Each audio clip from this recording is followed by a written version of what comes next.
What's up everyone, how are you all? Today we are back with another blazing Naruto story. If you enjoy then please like, share and do comments. And also check the description to original creator of this beautiful creation. I can do this, Naruto stated as he walked towards a tree with a book in his hands. Earlier Naruto had taken Jiraiya's book on sealing jutsus so he could see if they could help make him stronger. I know I can do this. Ero Sennin probably said that these things are too tough so I could just leave him alone and not bother him again about the whole thing. Naruto said as he sat by the tree. Naruto stared at the book with intense eyes before he then opened it to see pages upon pages of seals. So this is it? Huh. Naruto then checked out a few seals, but as he looked at them, he kind of had a familiar feel to them. These things are just like puzzles. Kind of strange, but I guess I could try one out. Naruto said. Naruto then took out pieces of paper tags from his pouch and started trying them out. Naruto had then started making countless seals on the paper tags. Yeah, like this is supposed to be tough, nice try Ero Sennin. Naruto said with some annoyance.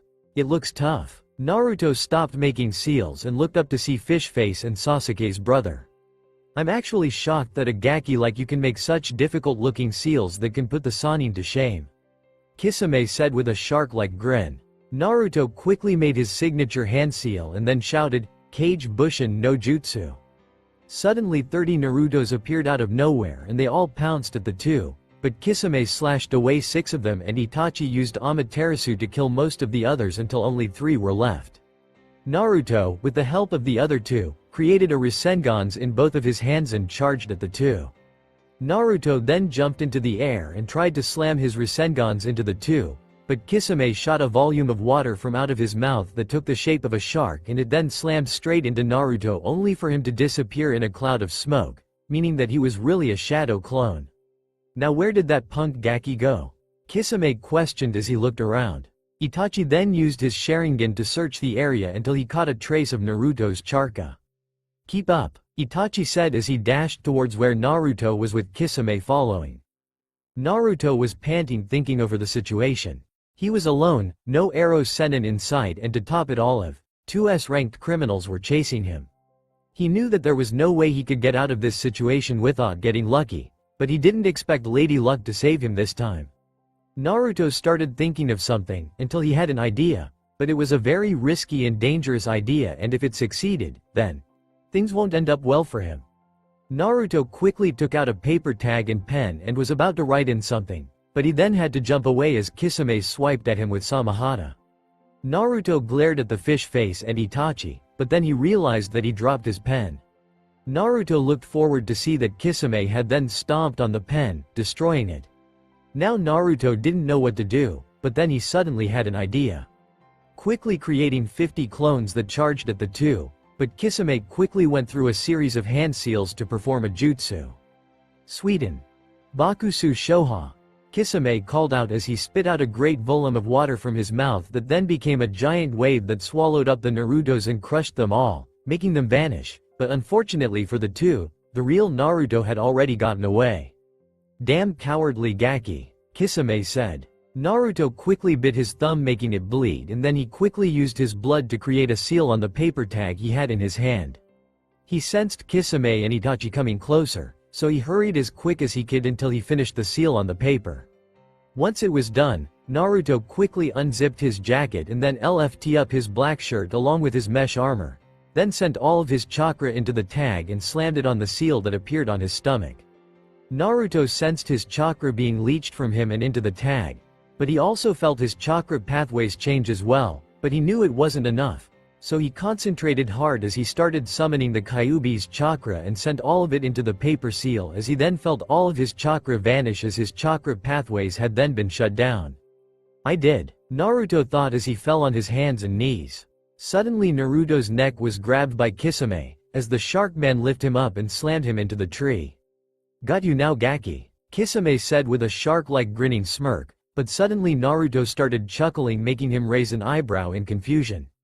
Am I missing something? You realized you've been captured, right Gaki?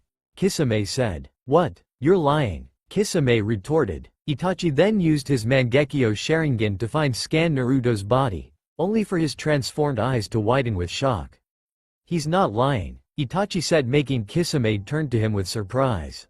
His chakra pathways have been shut and his connection to the Kyuubi along with it. He is useless to us and the Akatsuki. Itachi said. You're joking, how did he even do that? Kisame questioned. It doesn't matter anymore. He is of no use to anyone. Itachi said. Damn, guess I could just put him out of his misery. Kisame said. Bring it on, I can at least kick you in the face. Naruto shouted, muster up all the courage he had in his soul. Don't even bother. You'd basically be killing a wounded dog. All bark, no bite. Besides, it's better to let him suffer. Itachi said. And here I thought I was cruel. Fine, I'll let the Gaki live. Kisame said as he released Naruto, letting him fall to the ground. I don't know what you did, kid, but you get to live the rest of your life without fear of having to deal with us. Although I don't know what good that'll be, seeing as you can't be a shinobi anymore. Kisame said before he and Itachi shushined away. Naruto looked at the ground with sad eyes before he looked at his hands. Naruto then made a cross hand sign and tried to summon a shadow clone, but nothing came. After trying a few more times, Naruto now knew that his plan had worked, but at a great cost. Naruto lifted up his shirt and mesh and took off the tag on his stomach. Naruto then looked at the tag with sad eyes that started to water. So that's it. Naruto then crushed the paper in his hand as he sat there in place in momentary silence. No chakra. No jutsu. No more of anything. Naruto then hung his head in shame and disappointment. I can't be a shinobi anymore. Naruto said as he sat there and silently sobbed. Naruto made it back into the Samel town he and Jiraiya were visiting. Jiraiya then finally found Naruto, but he then saw the sad, stricken look on his face. Hey Gaki, what's wrong? Jiraiya asked. Naruto sobbed as he looked up at Jiraiya. I see. Jiraiya said with narrowed eyes, but he was still shocked on the inside. Once they had gotten back to the hotel they were staying at, Naruto had lied to Jiraiya by telling him that he was developing a new jutsu instead of telling him the truth because he was already too ashamed of himself for basically giving up, and he felt telling Jiraiya would have made it worse for him. I'll send a toad to give Tsunade the bad news. Jiraiya said as he then noticed Naruto silently sobbing. You gonna be okay? Is that all you can say to me? Am I going to be okay? I fucked up. I lost my chakra and now I can't be a shinobi anymore. That means that I can't keep my promise and bring Sasuke back for Sakura. What would she think? Naruto screamed with great anger and self-hatred as his eyes produced tears falling down his cheeks. Jiraiya just looked at Naruto with sadness and pity. He could only think of one thing he could so to ease the kid a bit. Jiraiya moved closer to Naruto and hugged him. Jiraiya let Naruto cry on his shoulder, letting the boy let out as much tears as he wanted. Naruto had cried until he had cried himself to sleep. Jiraiya took Naruto to his bed and let the young boy sleep. As Jiraiya stared at the boy, all he could say was one thing. Minato. Kushina. I'm sorry I wasn't there for your boy. Jiraiya said before he headed for his bed. Unknown to him, Naruto managed to hear him. Naruto had woken up in the middle of the night and went to find a pen and some paper. Naruto then started writing something down on it and then placed it on a table and then went to gather his things. Once he packed his bag with everything that he needed, Naruto then left quietly. Bye Ero Sennin. I don't know how you know my parents, but it doesn't matter anymore. Thanks for everything, Naruto thought before he left the hotel. The next morning, Jiraiya had read the letter that Naruto had written with tears staining the paper. Dear Ero Sennin, I decided that it's best for everyone that I leave. Since I fucked up and can't do jutsu anymore or do anything for that matter. I can't be a shinobi, I can't be of any use on the field, I can't bring Sasuke back to Konoha. I can't keep my promise to Sakura-chan, I can't become Hokage. My life is over. So, that's why I'm starting a new one, where my skills as a shinobi aren't mandatory. Funny, I knew a big word, that's a first. Thank you for everything that you've done for me. I will always be grateful to you, Jiraiya. Thank you, so much. Yane. Uzumaki Naruto. Jiraiya placed his hand over his eyes as he cried. You idiot. Naruto walked down a path as he started thinking of what to do with his life now. Well, I can still fight, but I wouldn't call my taijutsu anything special. Other than that, I suck. Unless I could become an assassin, but that's not my style, maybe in another life. Naruto said. That last part was a mention of one of my other stories, Akatsuki no Naruto. I know, I'm a commercializing whore.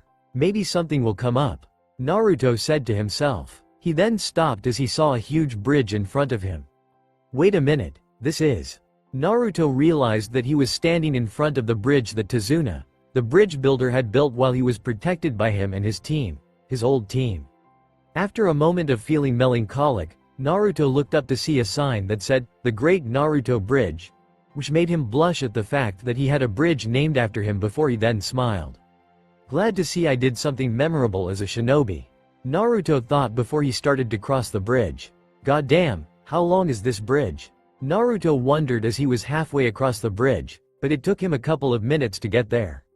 Man, I was so caught up in the moment of leaving this place I must have forgotten how long it was, Naruto thought. After a few more minutes, Naruto managed to make it into Nami. Naruto looked around the place, seeing that the town had become more modernized since the last time he was here. Naruto walked around and saw that everyone was now happy, which made him smile. Naruto was so glad that he had a part in making Nami happy again. Naruto? Naruto turned to see Inari. Hey Inari, long time no see. Naruto greeted the kid with a grin. Inari started to tear up as he saw his elder brother figure back once again. Naruto ni-san. Inari ran towards Naruto and hugged him with the blonde hugging him back. I missed you, Inari exclaimed as he then looked up at him with his teary eyes. I'm sorry, Inari said. For what? Naruto asked. Because I'm crying tilde, Inari whined. Naruto placed a hand on Inari's head as he smiled at the young boy. Inari, I've learned that sometimes it's okay to cry when you miss someone, Naruto said as Inari continued to cry as he hugged Naruto tighter. I missed you too Inari, Naruto said, still smiling. Well, look who it is. Naruto looked up to see Tazuna. Long time no see Gaki, Tazuna said with a grin. Hey old man Tazuna, what's up? Naruto greeted the old bridge builder as he and Inari separated. I see you're as short as ever, Tazuna said as he made his way to the blonde. And you reek of sake, just as I remember, Naruto said with a grin as he and Tazuna laughed at their exchange. So what brings you here? Tazuna asked. That made Naruto feel saddened about what happened yesterday, a look that did not go unnoticed by Tazuna and Inari. I see. Well, Inari and I were heading home for some lunch. You're welcome to join us if you want, Tazuna offered. Thanks, I'd like that. Naruto thanked Tazuna with a smile. The group of three then headed for Tazuna and Inari's house. Whoa, is that really what happened? Tazuna exclaimed with shock. Yeah, Naruto had told them the truth of what had happened to him instead of the story of the one he made up to tell Jiraiya. He figured someone ought to know the truth since he's starting his life anew. He even told them about the Kyuubi to explain why the Akatsuki were after him and why his village despised him. I guess you guys hate me now. What? Why would we? Tsunami asked. Because of the demon I hold in my gut, Naruto said. Kid, there's a huge difference between a person and a demon. Besides, you said that this Akatsuki or whatever lost interest in you because they can't get the thing, Tazuna said. Yeah, that would mean that he's gone, right? Inari said. Well, he might still be in there, but most likely he's cut off from the rest of the world, Naruto said, looking at his stomach. So what's the issue? Tazuna said, shrugging his shoulders. Besides, this place will always remember you as a hero, not what that creature is, Tsunami said, sounding motherly. Naruto couldn't help but start to cry when he heard these three. You have no idea how much that means to me, Naruto said as he wiped away his tears. You're always welcomed here, kid, Tazuna said with a smile as he crossed his arms. Naruto looked at them with a smile. Arigato, Naruto said. So since you're not a shinobi anymore, then what are going to do with the rest of your life?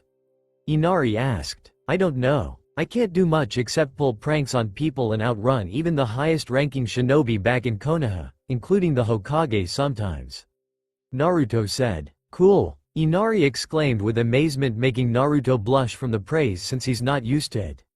But other than that, I suck at everything, Naruto said. Well, isn't there something you've always wanted to do? Tsunami asked. Naruto rubbed his chin with his index finger as he put on his thinking face. After a few moments, he figured it out. Yeah, I've always wanted to be a pretty damn good cook, Naruto said, lightly tapping his fist down onto his palm. Seriously? You? The loud little Gaki who enjoys punching things? Tazuna questioned. Hey, first off, I don't like punching things because I don't like what it does to the hands. I only punch because it's quicker than kicking people, so I have to. And second, don't ever doubt Uzumaki Naruto. Naruto exclaimed as he puffed out his chest. Tazuna and Tsunami looked at Naruto in shock. Wait, you're an Uzumaki? Tazuna questioned. Well yeah, didn't I ever mention my last name the last time I was here? Naruto questioned, but his response was a shake of the heads from the adults who were still in shock. Oh, well now you know, but what's the big deal? Naruto asked. The Uzumaki clan was famous within these lands back when Uzushiogakure was still around, but after the village was destroyed with most of its residents dead, we thought that the entire clan had become extinct. Tazuna explained, but apparently, you're most likely the only one left. Tsunami said. Naruto and Inari were greatly shocked when they heard this. I'm from a clan? Naruto questioned, but then he started to grin a huge toothy grin. Yeah, take that Sasuke. Now who are you going to call a clanless loser? Naruto cheered as he thrust his fist in the air. Still though, it's kind of weird seeing you the way you are. Tazuna said, rubbing his bearded chin. Is that another crack at my height? Naruto asked with a glare. No, I already called you short before. What I mean is that you're blonde. Tazuna pointed out. Thanks for noticing. Naruto said with a deadpanned expression with half-lidded eyes. No, what I mean is that members of the Uzumaki clan usually have red hair. Tazuna said. Seriously? Naruto questioned as he held his hair. Well, I never met one when I was a kid with any other hair color. Tazuna said with his arms crossed. So does this mean I'm some kind of freak from my clan? Naruto asked. Naruto, your blonde hair doesn't define you in such a way. Tsunami said, trying to comfort the boy. Besides, you're probably the last Uzumaki in existence, so no one else from the clan can make fun of you for having it. Tazuna said. Well, that was bittersweet. Naruto said, still feeling a bit saddened that he might be the last Uzumaki left in the world. Anyway, I'm just wondering how you even know you're an Uzumaki. Tazuna said. Old man third Hokage told me. Naruto answered. So do you know which of your parents was an Uzumaki then? Tazuna asked. Actually, he never told me anything about my parents. Naruto admitted. Why? Inari asked. I don't know, maybe they hated me. Naruto said with sad eyes. Impossible. No person can hate their child when he's first welcomed into the world. Tsunami said. Then why else would he not tell me? Naruto questioned. Maybe he was trying to protect you. Tazuna said, getting all eyes on him. The Uzumaki clan did have enemies, so maybe he was trying to protect you from the enemies one of your parents had from other villages or any bastards out there who wanted to snuff out any Uzumakis. Naruto's eyes widened at the fact that Tazuna must have been right. No, he knew that he was right, and that was enough to make him smile a bit. I think you're right, old man. Anyway, old man Tazuna, do you know anything else about my old clan?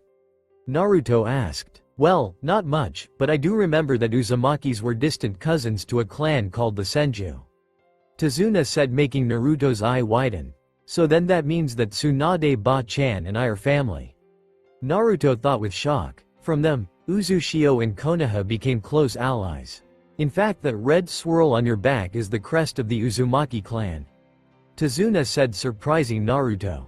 Konoha had put the Uzumaki clan's crest as a sign of friendship and camaraderie with their sister clan. In fact, I think I also see the crest on that symbol on her headband. Tazuna said. Naruto then took off his Hite-8 and looked at it. At first the blonde didn't see it, but then he covered up the point and the stem, and soon he saw the Uzumaki clan symbol. So what happened to Uzushiogakure? Naruto asked. During one of those shinobi world wars, 2 other villages banded together and destroyed Uzushio, along with most of its people. Tazuna said. But if that's true, Gigi, then why didn't Konoha help them? Inari asked. I'm afraid they were dealing with their own problems that became too grand that they couldn't provide aid to their comrades. Tazuna said. I see. Naruto said with sad eyes. But even if Uzushio is gone, a couple of people here still believe in the bond between our land and the Land of Fire. In fact, that's the reason I asked Konoha to assist me instead of Kiri for protection while I built the bridge, because I still believe in that strong bond and that Konoha would help get the job done. Tazuna explained as he then grinned. Who would have thought that I would have been lucky enough to find an Uzumaki to help renew everyone's faith in the bond between Nami and Konoha? Naruto looked at Tazuna with wide eyes before he flashed his trademark grin. You know Naruto, if you wish to learn how to cook, I can show you some of the basics. Tsunami said. Naruto looked at her, surprised that she offered as he then smiled and bowed to her. Arigato, Tsunami-chan. Naruto thanked the older woman, making her giggle at how sweet he was. It has been a few days since Naruto came to Nami. Tazuna, Inari and Tsunami allowed Naruto to stay since they liked the kid so much. During that time, Tsunami taught Naruto how to cook, and truth be told the kid had a lot of potential as a cook. In fact, Tsunami actually thought Naruto was better than her at cooking. When he wasn't cooking, Naruto practiced some taijutsu, but he decided to try fighting with only his legs. He was afraid that if he continued fighting with his fists that he would accidentally cripple them, making his desire to cook into an unattainable goal. Naruto now wore a black shirt, black pants, his usual blue shinobi sandals and an orange armband wrapped around his right bicep. Right now, Naruto was with Tazuna and Inari shopping for food for dinner. Hey Naruto. Naruto turned to Tazuna. Check that young one, Tazuna said, pointing behind Naruto, making him turn around to see a pretty girl. She had brunette hair that went to her mid-back, pretty brown eyes, she wore a red shirt, black pants, sandals and had a gold bracelet around her left wrist. Ew, gross old man, I didn't know you were a… Tazuna managed to hit Naruto on the head, making him stop talking before he said anything else. Idiot, I was going to tell you to go talk to her. Tazuna said. What, why? Naruto questioned. Kid, you're growing up, you should be interested in girls right now, so try and flirt with her. Tazuna said. Flirt with her? Naruto didn't want to because he still held feelings for Sakura, but since she was a part of his old life that he gave up, then he thought that maybe it was best to find someone new. Only one problem though, I don't know how to flirt.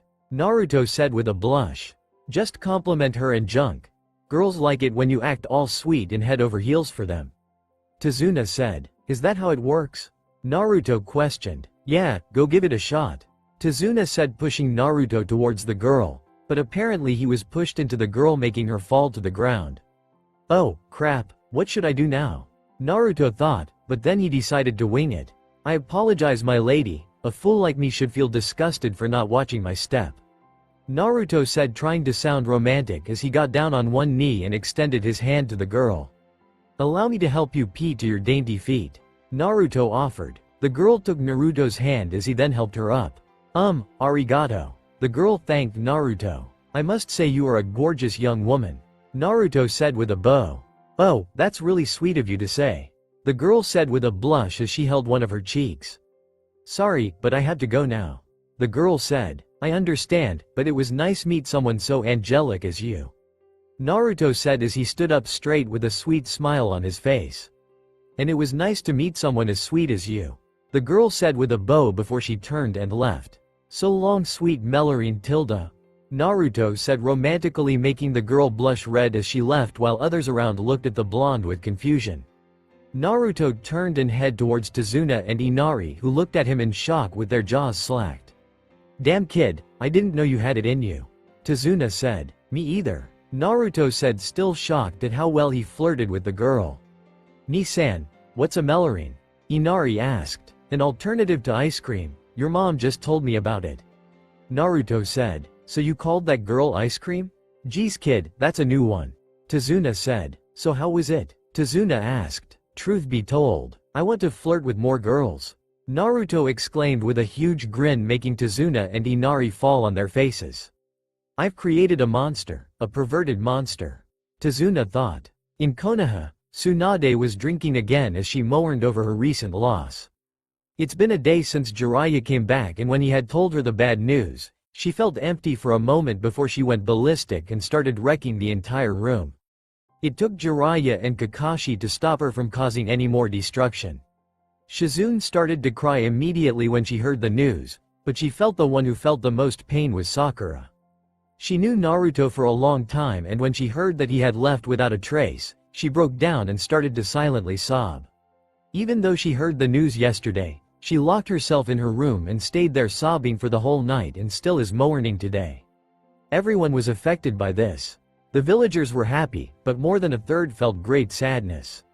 The Konoha 10, which was the name given to the graduates of Naruto's generation and Team Guy, also felt pained. Especially Hinata, since it was no secret, except to the blonde baka Naruto, that she had feeling for him. She was pretty much in the same state Sakura was in. Tsunade looked at the knot that Naruto had left for Jiraiya with stains from her old teammates' tears and her own. "You idiot. You're coming back here whether you like it or not," Tsunade thought. The only upside she could think of was that Naruto didn't leave the necklace she gave him with Jiraiya, which made her think that Naruto couldn't part with it because he loved the gesture she had given him. It has been a month now and Naruto was sitting at the boardwalk that was near the house. Naruto's whisker marks have been fading lately at the point that they were barely noticeable now, and his eyebrows had made a very weird development, with the hair from the outer end of his right eyebrow form a spiral while the left eyebrow's hair had formed a spiral on the inner end. Naruto was holding the necklace that Tsunade had given him. He thinking of leaving it with Jiraiya, but he couldn't bring himself to part with it. It meant too much to him. "I miss you, Ba-chan," Naruto thought as he shed a tear. Naruto then looked at the water that was inches from his feet. "Man, I already miss the days where I could walk on water, fucking Akatsuki," Naruto thought. Naruto turned to see Tsunami. "Do you think you can go pick up some ingredients for me?" Tsunami asked. "Of course Tsunami-chan, anything for you," Naruto said with hearts in his eyes as he shot up to his feet. A little after Naruto got into the habit of flirting and swooning, Naruto had developed a crush on Tsunami, but of course he kept himself in line whenever Tazuna and Inari were around. Naruto took the list of ingredients from Tsunami and quickly dashed towards town. Tsunami giggled at the blonde's behavior. "That boy is just too cute," Tsunami said with a smile. Naruto walked into the grocery hut and got the ingredients for tonight's dinner. As he was about to leave, he saw a girl wearing something red as she bent down to grab something. Naruto suddenly developed hearts in his eyes as he grinned. "A gorgeous beauty," Naruto exclaimed as he spun his way towards her. "Beautiful Melorine Tilda, even if I can't see your face, I just know just by looking at your form that you must be gorgeous," Naruto exclaimed. "What was that, you stupid pervert?" The girl raised her voice as she stood up and turned around towards the man. Naruto stopped in place as he felt his heart stop as he saw the girl he was trying to flirt with was Sakura. Sakura's eyes widened when she noticed the blonde hair and familiar cerulean eyes, blonde hair and faint but still slightly noticeable whisker marked like birthmarks. "Naruto?" Sakura said with shock as she stared at the blonde. Naruto did the only sensible thing he could think of. He ran away as fast as he could and as far away as possible from Sakura. Sakura tried to keep up, but Naruto was way faster than he ever was before. Sakura stopped as she placed her hands on her knees. "Naruto, I lost Sasuke. I swear I won't lose you, not after finding out the truth," Sakura thought as she tried to follow his trail. It was a whole week since Naruto was declared a missing nin. Sakura was at her balcony with her head resting on her arms on the railing. "Still miss him, huh?" Kakashi said as he appeared next to her, sitting on the railing. Sakura just simply nodded. "I know that you miss him, I do too, but I came over to ask if you wanted to clean out his apartment." Sakura simply shed a single tear as she nodded in agreement. Sakura and Kakashi entered Naruto's old apartment and started to clear everything out. After a while, Sakura moved to a drawer next to Naruto's bed and opened one of the drawers and then started to take out Naruto's clothes. As she was taking out the clothes, Sakura noticed a piece of paper in the corner with her name on it. What in the world? Sakura moved some of the clothes to find a few letters with her name at the top. "Naruto wrote letters that he wanted to give to me?" Sakura then noticed a black box and grabbed it. She opened it only for her eyes to widen as she saw a necklace with a pink sakura blossom pendant tied onto it. "What do you have there?" Kakashi asked as he made his way to Sakura. She had her hand over her mouth as she started to cry. Kakashi saw the letters and the gift. "Since those are addressed and intended for you, I feel you deserve to take them with you, if you wish, that is," Kakashi said, placing a comforting hand on Sakura. Sakura nodded as she gathered the letters and the box. "Sakura, maybe you should go home. I'll take care of the rest from here," Kakashi said. Sakura nodded as she made her way towards the door and left for home. Once Sakura made it home, she started reading the letters. As expected of Naruto, he had sloppy handwriting, but she tried to read every last word as best as she could. "Dear Sakura-chan, This is something that I've been meaning to tell you, but since I'm a complete coward I figured that this would be the closest for me to tell you anything. I guess I should start out with what I want to say. You're incredible, and once I become a genin I hope we'll be on the same team. Believe it, I guess that's all I can say right now. Or more like right, but I promise more of these will come real soon. From yours truly, Naruto Uzumaki. P.S. Believe it, Sakura couldn't help but giggle at that last part. Even when it comes to his sloppy writing he always acted like an energetic fool. Sakura then grabbed the next letter and started to read it. Dear Sakura-chan, yada, we're on a team together. Too bad Tami's with us. I just wish it was just you and me, ya know? But I guess it doesn't matter since you and I are on the same team, but I feel bad about what I did during our break before we met that weird masked guy. Sakura raised an eyebrow, wondering what he meant. I guess this is the closest thing for me to tell you. I was the one who complimented your forehead, not Sasuke. Sakura gasped as her eyes widened with shock. I managed to capture the Teme by surprise thanks to my handy new Kage Bushin no Jutsu. Once I tied him up, I hanged as him and went to you. I wanted to know what you thought about me. When I got there, I tried to act cool, but the minute you looked at me, my heart froze at how beautiful you were.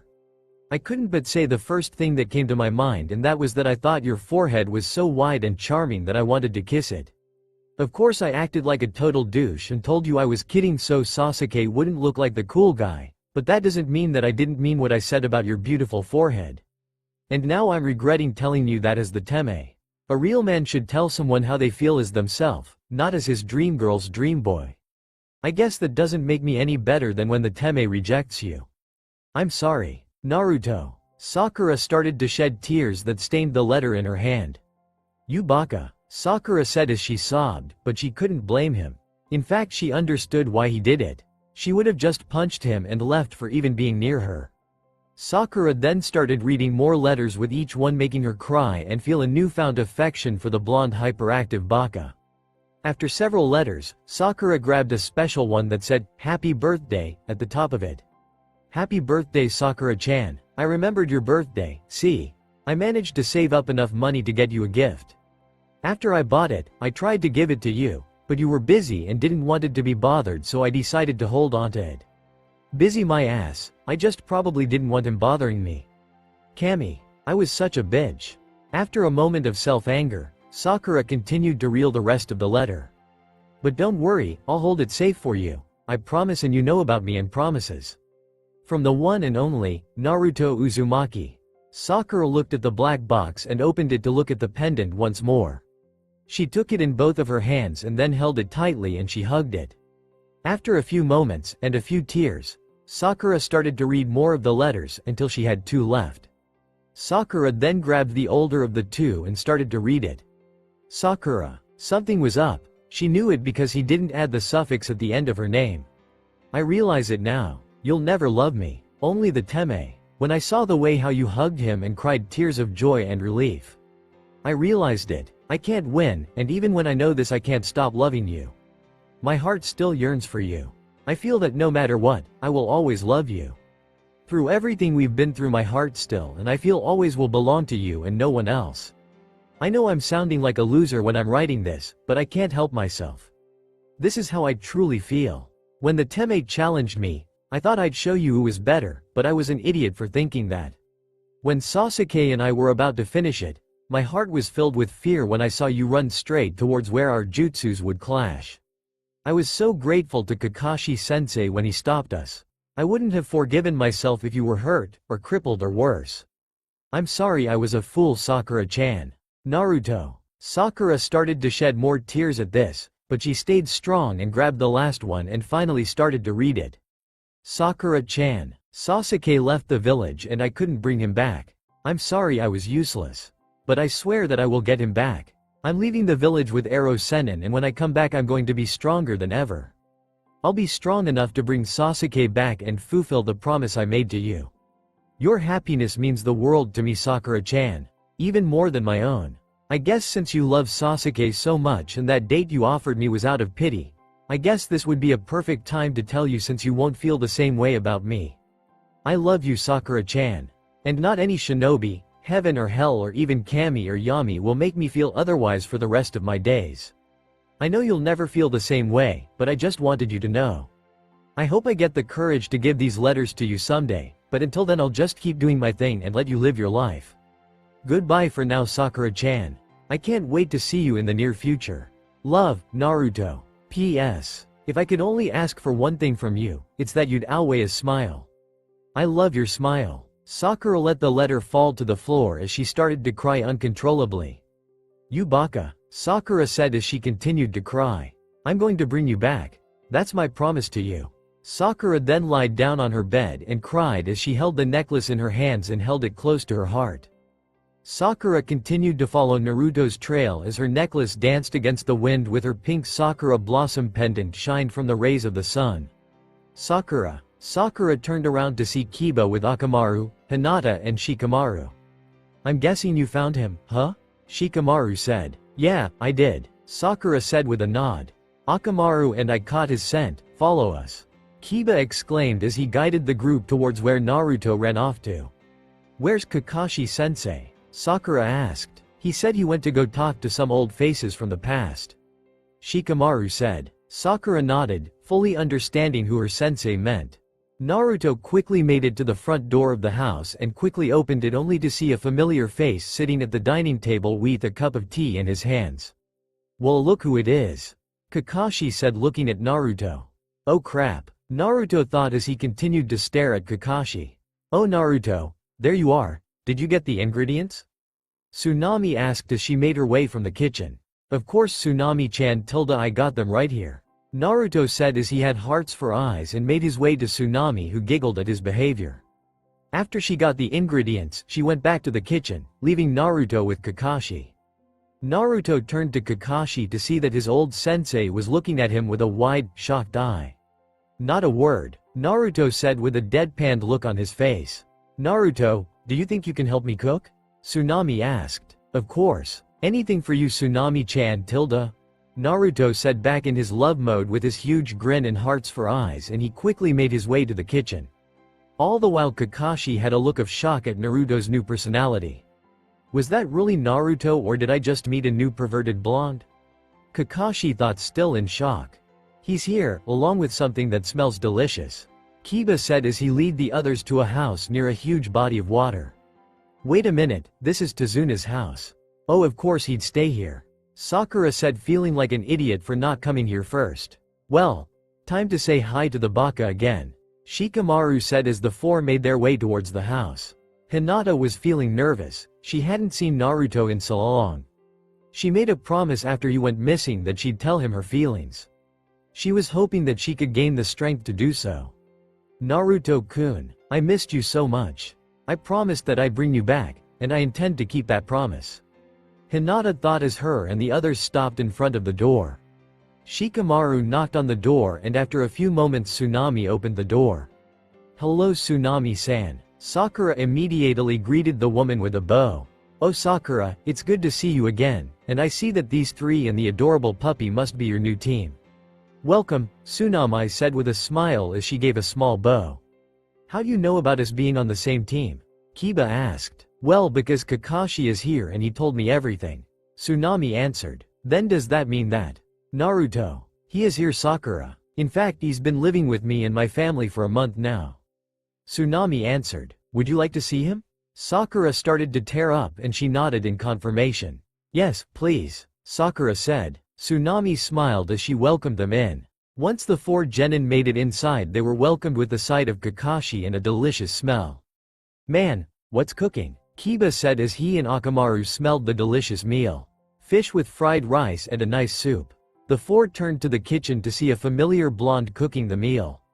I thought with the famous Inuzuka nose that you'd be able to know what it was. Naruto said, still keeping his back to them. Naruto? You're cooking it? Damn it, guess it's going to be burnt. Kiba said, but then suddenly he was kicked straight in the face, sending him flying back out the door. The genin looked to see Naruto with his leg raised up before he put it back down on the floor. Show a chef respect, Kiba, or else you'll get what's coming to you. Naruto said as he walked back into the kitchen. Damn it. Ow, I think he broke my nose. Kiba said as he held his nose with Akamaru whining about his friend's new injury. Quit being a baby, I didn't kick you that hard. Naruto said. Why the hell did you kick me? I thought you would have punched me. Kiba shouted. A chef should never fight with their hands. They should only be used for cooking. Naruto said as he continued cooking the meal. Naruto. Sakura started as she made her way to him. Naruto sighed as he knew what was next, so he made his way to Sakura and bent his head down for her.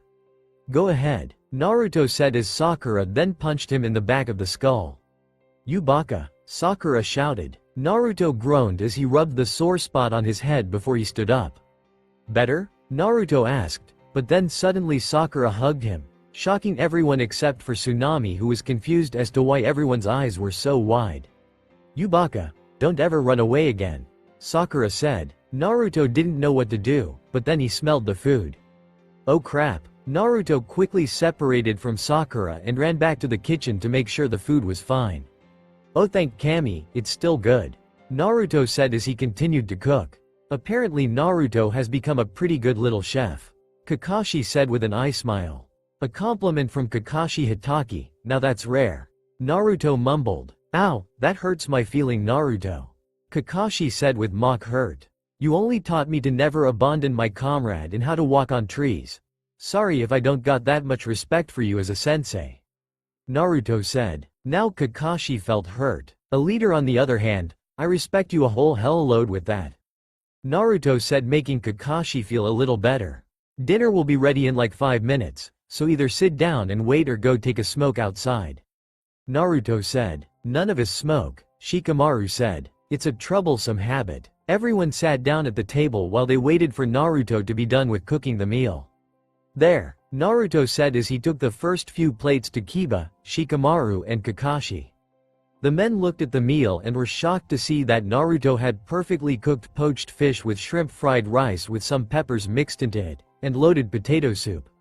This isn't poisoned with something else, is it? Kiba asked. Starve if you want, Naruto said as he brought a small plate with chopped beef in it and laid it on the floor. Enjoy Akamaru, Naruto said as the puppy barked, thanking Naruto as he went to the plate and started chowing down. Naruto then grabbed the rest of the plates for the woman as he then appeared next to them. Here you go, beautiful Melorine Tilda, Naruto said with hearts in his eyes as he placed the plates in front of the woman and quickly grabbed and placed fancy dining ware in front of them and then grabbed 3 vases, filled them with water and placed flowers in them as he placed them in front of the girls before dashing away and grabbed candles, placed them in front of the women and lit them. Enjoy, Naruto said with a grin, making Sakura and Hinata blush while Tsunami giggled. That's bull, how come we don't nice atmosphere? Kiba shouted with an anime-style pissed-off look on his face. Quit whining, Naruto said as he headed upstairs. Naruto-kun, aren't you going to eat? Tsuami asked. Maybe later. I'm kinda tired from the training I had earlier this morning, Naruto said as he put his hands in his pocket and headed upstairs. Oh, but before I go, I got to say, Naruto said as he stopped. Suddenly he appeared in front of Hinata and grabbed her hand. Hinata-chan, you've grown so beautiful. I apologize for not noticing your beauty before. You are what many men would gladly call a goddess and I am one of them, Naruto said romantically as he was in his love mode, making Hinata blush red with everyone else, minus Tsunami, to adopt anime-style shocked faces. You are a true angel, Naruto said with a hand over his heart. And if you need anything, just tell me and I will follow your every command, you gorgeous angel. Naruto K-kun, aye. Well, that was more than Hinata could take as her entire face became red as she then fainted onto the floor. Idiot, look what you did, Kiba shouted with an anime-style pissed-off look on his face as he pointed at Naruto's handiwork. Whoops, I guess I came on a little too strong, Naruto said, scratching the back of his head. You baka, Sakura shouted as she clocked Naruto in the face, sending him slamming into the wall. I probably deserved that, Naruto groaned as he was indented into the wall. Well, later, Naruto said as he walked up the stairs. How the hell did he get over there? Kiba, Shikamaru and Sakura questioned with anime-styled faces.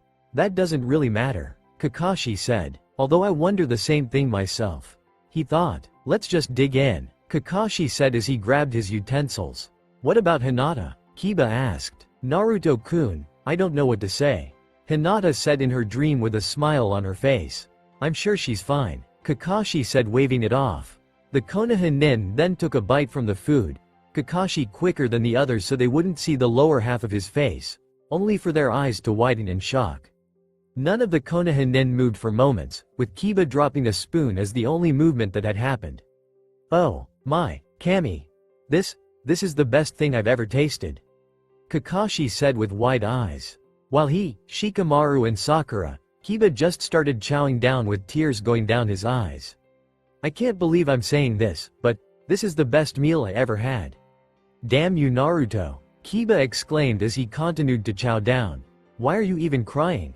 Shikamaru asked. "Because he can cook. Do you know how many women back at Konoha love a man who can cook?" "About 98% of the female population," Kakashi answered. "Exactly, that damn blonde," Kiba shouted as he continued to eat. All the while, Sakura stared at the stairs before she continued to eat the meal Naruto made for her.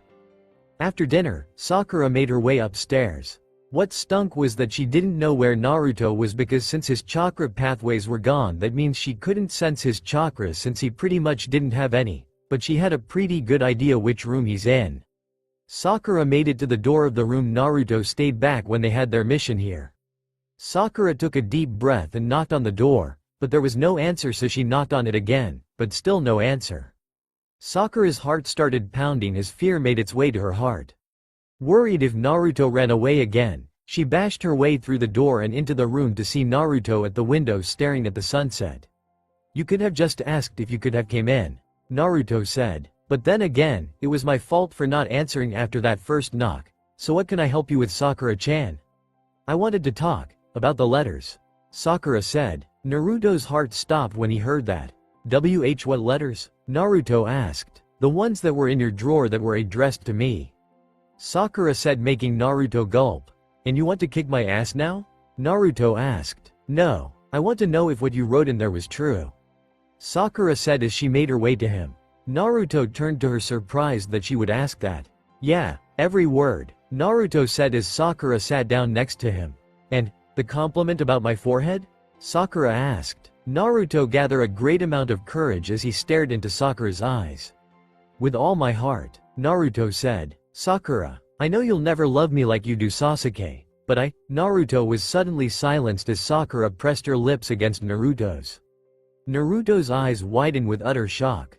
The moments felt like hours as Naruto felt time slow down as he enjoyed every moment. Sakura then separated from Naruto as she started into his cerulean blue eyes with her shimmering emerald green ones. After a moment of silence, Naruto's nose shot blood as he then fainted as hearts appeared in his eyes. Sakura just looked at Naruto with a surprised look upon her face, but then she smiled at him. "Perverted baka," Sakura said with a smile. Sakura then helped Naruto onto the bed and then left. Naruto was sleeping in the room with drool going down his mouth. Sakura-chan, Hinata, Ino, Tenten, ladies, calm down. There's enough of Naruto to go around," Naruto said in his dream, but then he sensed a familiar presence that gave him cause for alarm. Naruto opened his eyes and saw something come down on him. Naruto quickly moved away from the attack which broke the bed in two. Naruto looked up, see the grinning face of Kisame. "Sup kid," Kisame said. Naruto quickly jumped out of the bed and ran out the room. Naruto ran downstairs and grabbed some things before he ran out of the house. Kisame jumped out of the window and saw Naruto running towards the forest. "Not this time, Gaki," Kisame said as he went through some hand signs. "Raikuri, lightning blade." Kisame jumped away as Kakashi almost stabbed him with his jutsu.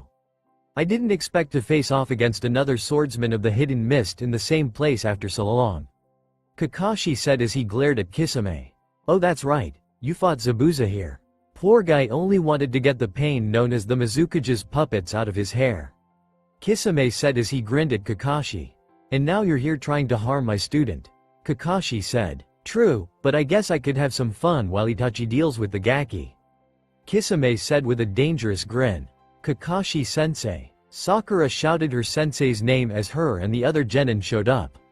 "Sakura, you and the others go after Naruto now," Kakashi ordered. Kiba and Akamaru then started tracking his scent and then lead the others to where Naruto ran off to. "Do you really think you can beat me?" Kisame questioned as he still grinned. No, but I'd gladly lay my life on the line for my comrades. Kakashi said as he glared at Kisame. Naruto dashed through the woods as he started thinking what to do next, but then suddenly a swarm of crows flew right through him, making him flinch and block them from hitting his face. Naruto quickly reached into his pocket as Itachi suddenly appeared behind him and grabbed his arm. Naruto quickly took out a packet of pepper and ripped it open with his mouth before he threw it in Itachi's eyes, making him yell out in pain as he grabbed his eyes. Naruto quickly took the chance and stomped on his foot as he also bit his hand, making Itachi release him, allowing Naruto the opportunity to run away. Let's see how good you are when those eyes are blinded by pepper. Naruto shouted as he continued to run as far away from the Uchiha as possible. Blinded by pepper, then have my foot stomped and also having my hand bitten. Nobody would ever let me live this down if word got out. Itachi thought as he reached into his cloak and grabbed a water canteen as he then cleaned his eyes with the water inside. As Naruto continued to run away, he started thinking of what to do. There's nothing I can do. Why do they even want me? I don't have chakra, unless they found a way to reawaken it. Damn it, now what do I do? Naruto started thinking of ways to stop the Akatsuki from attaining him and the Kyuubi. I can't kill myself, they could still find a way to get the Kyuubi. I have to find a way to make sure the Akatsuki could never get the both of us. Wait, I think I got it. Naruto then dashed for the town as he had an idea of what could trump the Akatsuki from attaining himself and the Kyuubi once and for all. Naruto finally made it to an antique as he then used all his strength to kick the door, slamming it open. Naruto jumped over the cashier counter as he quickly made it to a shelf as he looked around until he found a scroll container with a skull and crossbones on it. There it is, Naruto thought as he grabbed it. As he stared at it, he remembered what the shopkeeper had told him when he first saw it. Why are we in an antique store? Naruto asked as he walked in the local antique store with Tsunami and Inari. I'm hoping to find some things that could really brighten the house. Tsunami said, I'm going to browse around. Please be careful you two, the things here aren't sturdy like most things in the world. Tsunami said as she left the two to browse the store. Naruto and Inari decided to browse around as well. After a while of looking around, Inari saw a scroll container with a skull and crossbones design on it. Cool, look at that thing, Inari said, pointing at the scroll container. Naruto looked at it with curiosity, wondering what was with the dangerous symbol on it. Can I help you boys? The old shopkeeper asked as he made his way to the boys. Yeah, we were wondering what's with the symbol on that thing? Inari asked as he pointed at the scroll container behind the counter. Oh that. Well, it's obviously a dangerous relic. The shopkeeper said. How so? Naruto asked, wondering what was the story behind the old relic. You see, inside that container is a scroll that when opened, it sucks in people into a different plane of existence where they can never be found ever again. The old man said. And you keep that around? Naruto questioned with a raised eyebrow. Better with someone who knows the story behind it so no one could be harmed by it. The old shopkeeper said. So whenever somebody opens it they get sucked into a different world? Inari asked again just to be sure he heard him right. Well, yes and no. You see, the scroll only works when blood is placed onto it and it only activates once every year. After someone uses it, it will stay a regular scroll until approximately 1 year has passed. The shopkeeper explained. Whoa tilde. Naruto and Inari awed in amazement at the power of the scroll. Naruto stared at the scroll before he reached into his pocket and took out his Hite-8. I gave up my chakra. I gave up being a shinobi. I gave up my old life. And now I'm going to give up myself completely. I guess there's no limit to what I'll do, whether it's selfish or selfless. Naruto tightened his grip on headband. I guess this is it for me. Naruto thought, but then suddenly a vast body of water hit the antique shop. Naruto swam with the debris until the water left him onto the ground coughing up water. Naruto looked up to see Kisame and Itachi, with the former grinning at him. No more running, brat, this is it, Kisame said. Naruto looked to the side to see the scroll container. You're damn straight, this is it, Naruto shouted as he got up and dived for the scroll container. Naruto grabbed it and quickly opened it to reveal a black scroll. Naruto looked at the two to see that they didn't move a muscle. Not worried? Naruto questioned. You got rid of your chakra with that seal you made, Gaki. We've got no worries. Kisame said with a grin. Naruto glared at the two as he started to unravel the scroll. What did he say? Naruto looked up to see Sakura and the other genin with shocked looks upon their faces. Oh, you didn't know? Well, apparently the little Gaki here was smarter than we thought. He made a seal that completely shut off his chakra pathways that not only rid him of his chakra, but also his connection to the Kyuubi, making him useless to the Akatsuki. At least that was until our own seal master found a way to reawaken his chakra pathways, making him useful again. Kisame explained. I see. Sakura turned to see Kakashi make his way to her and the genin as he held his left arm that was bleeding, with the sleeve covering the arm gone and his scarred eye revealed as it was closed. So Naruto willingly gave up his chakra so the Akatsuki can never get the Kyuubi. Kakashi then stared at Naruto. Naruto, you made the ultimate sacrifice that I don't even believe any shinobi would willingly do, including myself. Even though you don't have your chakra anymore, you are a true shinobi through and through. And I was honored to be your sensei and leader. Kakashi thought as he actually shed a tear. Minato sensei, Kushina-sama. You'd be so proud of Naruto, I just know it. Luckily with your chakra pathways shut, we've got nothing to worry about, especially from that scroll. Kisame said with a grin, but then Naruto started to chuckle, which confused everyone. What's so funny? The situation is hilarious because you don't know the story behind this like I do. Naruto said as he opened the scroll to reveal a giant skull with crossbones. Naruto then bit his thumb as he placed it on the skull. This scroll doesn't need chakra to power it. Naruto shouted as he spread his blood across the skull and crossbones. Suddenly the scroll lit up and then a light consumed Naruto as he felt his entire body beginning to be sucked into it. What the hell? Kisame and Kiba shouted. This scroll is sending me to a different plane of existence. Once I'm gone, the scroll will be forever useless to you Jinchuriki hunting bastards. Naruto shouted, lying about the scroll never working again so they could never come after him again. Naruto, no, Sakura shouted as she tried to stop him, but Shikamaru and Kakashi held her back. Sakura-chan, I'm sorry about this, Naruto said as he smiled at her with a tear going down his eyes. I love you. And with those final words, Naruto was completely consumed by the light as he was sucked into the scroll.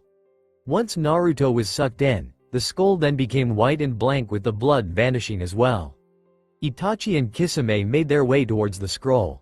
Kisame picked up the scroll as he bit his thumb and smeared the scroll with his blood, but nothing happened. Itachi then activated his Sharingan as he examined the scroll only to see the only trace of chakra on it was Kisame's blood that had some in it. He wasn't lying, the scroll is now useless. Itachi said, deactivating his Sharingan. Damn, I can't believe that Gaki actually outsmarted us again. We'll be the laughing stock of the Akatsuki once they hear that we got outsmarted by a chakraless dead last Gaki, twice. Kisame complained as he threw away the scroll to the side. Speak a little louder, why don't you? Itachi said. Let's just get out of here. As much as I'd like to finish off Sharingan Kakashi and his little team of brats, I think we've actually had enough of our time wasted today. Kisame said. Agreed, Itachi said, but on the inside he was surprised that Kisame wanted to leave instead of finishing off Kakashi and the genin. The two then vanished, with Itachi disappearing in a vanishing flock of crows with Kisame turning into a pool of water. After a few moments of silence, Sakura started walking towards the scroll. Once she was in front of it, she fell to her knees, grabbed it and held it to her heart as she then started to cry. Kakashi made his way towards Sakura and placed his right hand on her shoulder as a sign of comfort. Hinata also cried that Naruto was gone, and as Kiba noticed this, he placed his hand on her back as his own sign of comfort, with Akamaru whining as he jumped down off of Kiba's head and rubbed his head against Hinata's leg. Hinata fell to her knees and hugged Akamaru as she cried. Shikamaru felt tears roll down his eyes. After learning the truth about Naruto weeks ago, he felt sorry for his old friend, but now he knew that Naruto didn't deserve pity, he deserved respect for what he's done. Naruto was willing to sacrifice anything for others, but he never expected the blonde genin to actually give up his shinobi life by ridding himself of his chakra so a criminal organization who was most likely against the world wouldn't get their hands on a creature to be used as a weapon of mass destruction. Shikamaru knew that from now on this point on, Naruto was not Adobe, the dead last of Konoha. He was a true shinobi who deserved the title more than anyone for making a sacrifice that he didn't believe the Hokages themselves would do. Sakura continued to cry as she held the scroll. You baka. I love you too. Sakura thought. She then couldn't contain herself. Sakura shot her head up and screamed. Naruto. Ah! Naruto screamed as he fell from the sky. Ways I thought I was going to die. Fall to my death wasn't one of them. Even after Arrow Sennin did it to me the first time. Naruto shouted. After what seemed like hours, but was only minutes, Naruto fell into a giant ocean. After a few moments, Naruto arose from the water and took in a huge gulp of air. He then started looking around the big blue body of water. This is it? This is the plane of existence that the scroll sends you to when activated? To a giant blue ocean? Naruto said as he noticed that his hair was all wet and down with his left eye being covered by his hair. Huh, wait, why is my attention on my hair? I'm in the middle of the fucking ocean. This isn't what I expected with a symbol like that on the scroll and its container. That skull and crossbones was false advertising. Naruto shouted, but then he felt something in the water. Nani? Naruto questioned. Suddenly a gigantic blue eel with red eyes and a dorsal yellow fin came out of the water and roared as it came down towards Naruto with the intent to eat him. Not false advertising. Not false advertising. It fits. Naruto screamed as the eel came closer to him, but then the eel was hit with exploding projectiles making it roar in pain. Naruto turned to see a ship with cannons shooting cannonballs at the creature. After a few more shots, the giant eel decided to leave as it dived into the water and swam away. Whoa, Naruto said. Need some help there, kid? Naruto turned to see a life preserver be tossed next to him. Naruto grabbed onto it as he was then pulled towards the boat. Once he was close to the boat, Naruto was hoisted up into the boat. Hey kid, are you okay? A man dressed in a white uniform asked. Yeah, Naruto said. Where's this boat headed to? Naruto asked. The North Blue. We're actually nearing it. Do you live there? The man asked. Yeah, that's my birthplace. Naruto lied. Well then, you're pretty lucky. The man said with a smile. So what's your name, kid? Naruto paused for a moment before he answered. Sanji. The name's Sanji. Naruto answered. Naruto, or should I say Sanji, saw the man have a pack of cigarettes in his pockets. Hey, Naruto said, gaining the man's attention. Toss me one of those cancer sticks. Naruto said with his hand out. That only made the man laugh. Man, what a jokester. The man said as he laughed. I like you already, Sanji. The man said, making Sanji grin even though he wasn't joking. And from that moment on, Naruto lived as Sanji, a skilled cook who would be known for his amazing cooking skills and dangerous kicks. Once they reached an island, Sanji explored the island. He thought about what to do now with his life. He could still be a chef, but what dining establishment would let him join? Sanji decided to go into a bookstore and maybe read some books to find out a little more about this new world. Once he made it inside the bookstore, he noticed the designs of fish on the wall and that made him want to learn about this new world's fish and ways to cook them. Sanji found the section of the store where there were literature about fish and all things related. Sanji took out some books and started to read them, amazed at the things they held. But then he noticed something that caught his undivided attention. The All Blue. Sanji read the word as he saw it. Sanji had read the section of the All Blue in amazement. The All Blue is a mystical sea of legend, rumored to be the only place in the world he was now in where the North, South, East and West seas meet. In this legendary ocean, it is said that there are fish from each of the 4 seas. Naruto's eyes soul revealed eyes shined as he read more about the All Blue as a new thought came to his mind. This is it. This is my new dream. To see a gorgeous blue ocean that has countless fish with each one tasting absolutely delicious when cooked into a perfect meal. What chef would not desire such a thing? Naruto thought. The blonde then grabbed his necklace as he remembered his old dream. I'm sorry I let you down, Ba-chan, but I swear on this necklace that I won't walk away from this dream. Believe it, Naruto thought as he kissed his necklace. After putting the books back, Sanji left the store. He would have bought them, but sadly from what he heard, the people of this world's currency is called Baileys and he was pretty sure that Baileys and Ryo were not the same thing. After wandering around for a while, Sanji found a fountain and sat down near it as he looked down at the ground with sad eyes. I'm in a world where I can have a fresh new start, but the only problem is that I don't know where to start. Shit, Naruto, Sanji thought, feeling gloomy. Why so glum, chum? Sanji looked up to see a man in a chef's hat. I don't have any money and I don't know where to start with my new life. Sanji answered, well, that does sound like a pain. The chef said. Yeah, Sanji said, but then he realized that he knew how to cook and that he was in front of a man who was most likely a chef if his hat was any red flag if he ever saw one. Hey, are you looking for a chef? Sanji asked. A chef? Well, we do have a number of them already on the ship. The man said, rubbing his chin, but when he saw the melancholic look on the boy's face he decided, what the hell? Then again, we could use a part-time busboy. The man said, lifting the kid's spirits. I'll take it, Sanji said with a grin. Hold on kid, my boss isn't your typical chef. The man said, making Sanji develop a confused look on his face. The man leaned over and whispered to Sanji. He's a pirate captain. Sanji's eye widened at the news. Pirate? Wait. Maybe that's why the scroll had a skull and crossbones. It didn't mean death, it must have meant the symbol for pirates. After realizing what the skull and crossbones insignia on the scroll and its container truly meant, Sanji then developed a steely gaze. I don't care. As long as I get to cook, then that's fine by me. Sanji said. That's good to hear, the chef said with a grin. Follow me then, the chef said as he started leading Sanji towards the ship where he worked. Say, do you know of a place called the All Blue?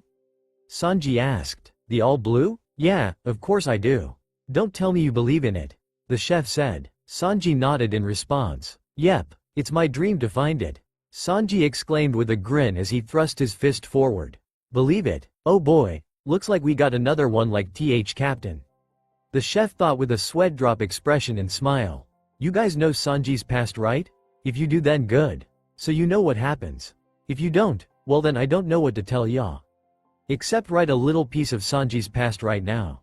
Weeks after Sanji joined the Cook Pirates, he had met the captain, Zeph, who had short blonde hair that was somewhat unkempt, a braided mustache that he tied with light blue ribbons on each end and a slight stubble, and wore a red and purple horizontal stripped overall, dark pants with a light green sash and a captain's coat draped over his shoulders like a cape, and became the new busboy and part-time chef.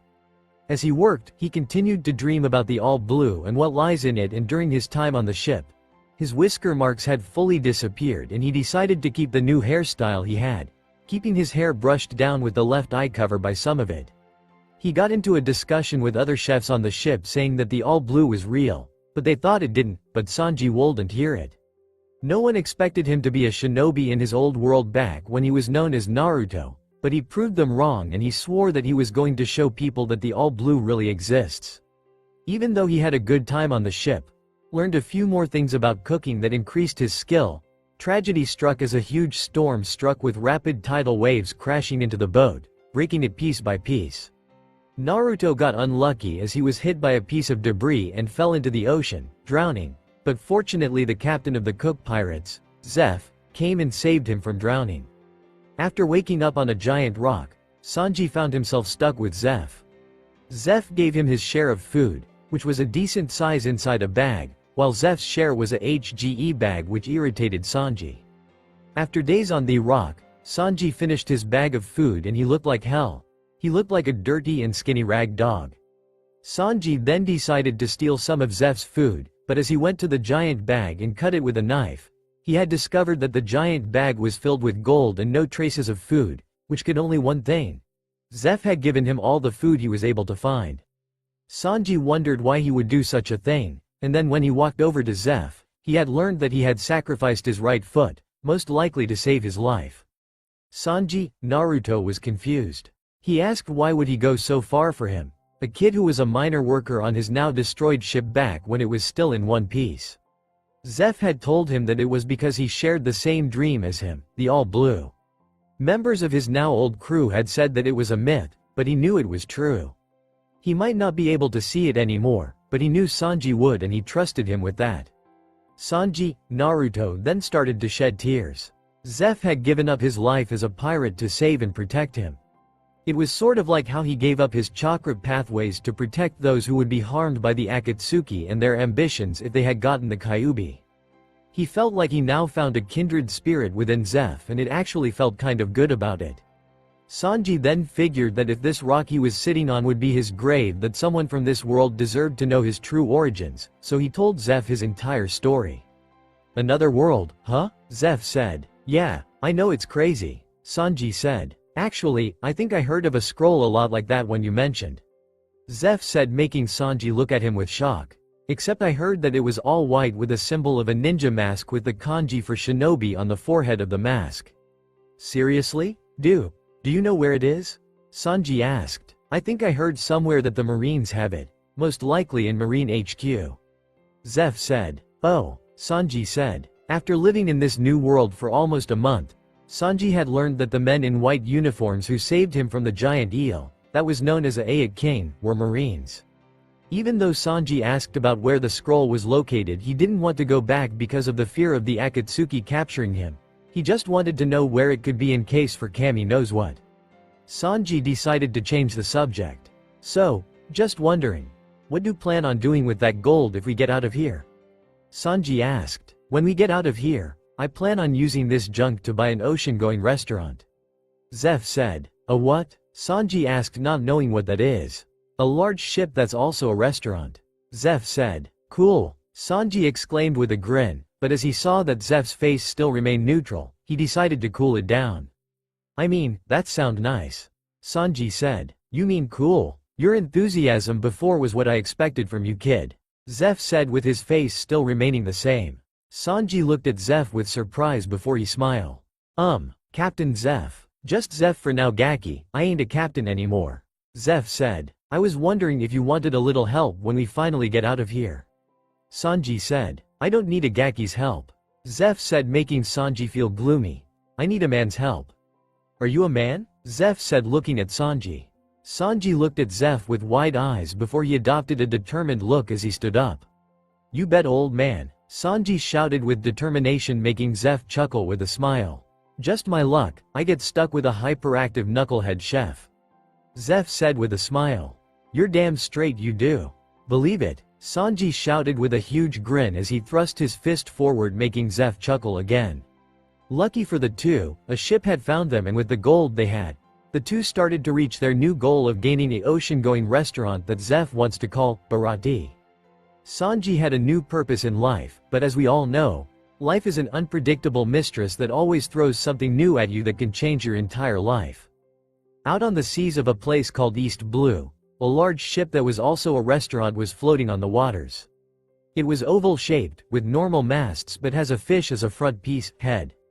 It has a round bottom, a small array of cannons are lined on the sides, which were most likely for combat instead of decoration. The ship was the Barati, a 4-star restaurant which served meals to all, rich or poor. It did not matter, for the workers of the Barati were glad to serve any and all, but if they didn't pay and planned to bail, well, let's just say that the staff seriously does not like that idea. Inside, people were enjoying their delicious meals on beautiful-looking tables with fine dining ware. The decor, design and atmosphere of the restaurant was simply incredible and awe-inspiring. At a certain table, an average-sized man with well-combed light purple hair, a scar under his right eye and bolts attached to his knuckles, wearing a pinstripe suit, was having soup with a beautiful, slim blonde woman wearing a red-violet dress. You're famous, everybody here is looking at you. The woman said. No, you're wrong, they're all admiring you, said the man. The man was known as Full Body, a Marine lieutenant who can be quite arrogant and considers himself a ladies' man. The two gentlemen tapped their glasses against each other's as they then took a sip of their wine. Next to the two was a man dressed in a black, double-edged suit with a tie and a long-sleeved, blue-colored pinstriped buttoned shirt. He was holding a glass of wine that was covered in a white cloth that he had poured earlier for the couple. Full Body looked at his drink after sipping it as he then developed a smug smile. So good, Full Body said as he lifted his hand as a sign for the well-dressed man's attention. This flavor, Full Body said with a smile as he then smelled the wine's aroma. And yes, the aroma. Everyone then had their attention on Full Body. It is the unmistakable scent from the soil of Miketh, the Northland. Bitter with plenty of body and just a tad sour. This wine must be the famous Ichi Rootsburger Steen. Full Body announced with confidence as he felt so sure of his deduction. The man then gently slammed the bottle on the table. Tell me, waiter, am I right? Full Body asked with confidence. The man then pulled away the cloth to reveal a different name on the bottle.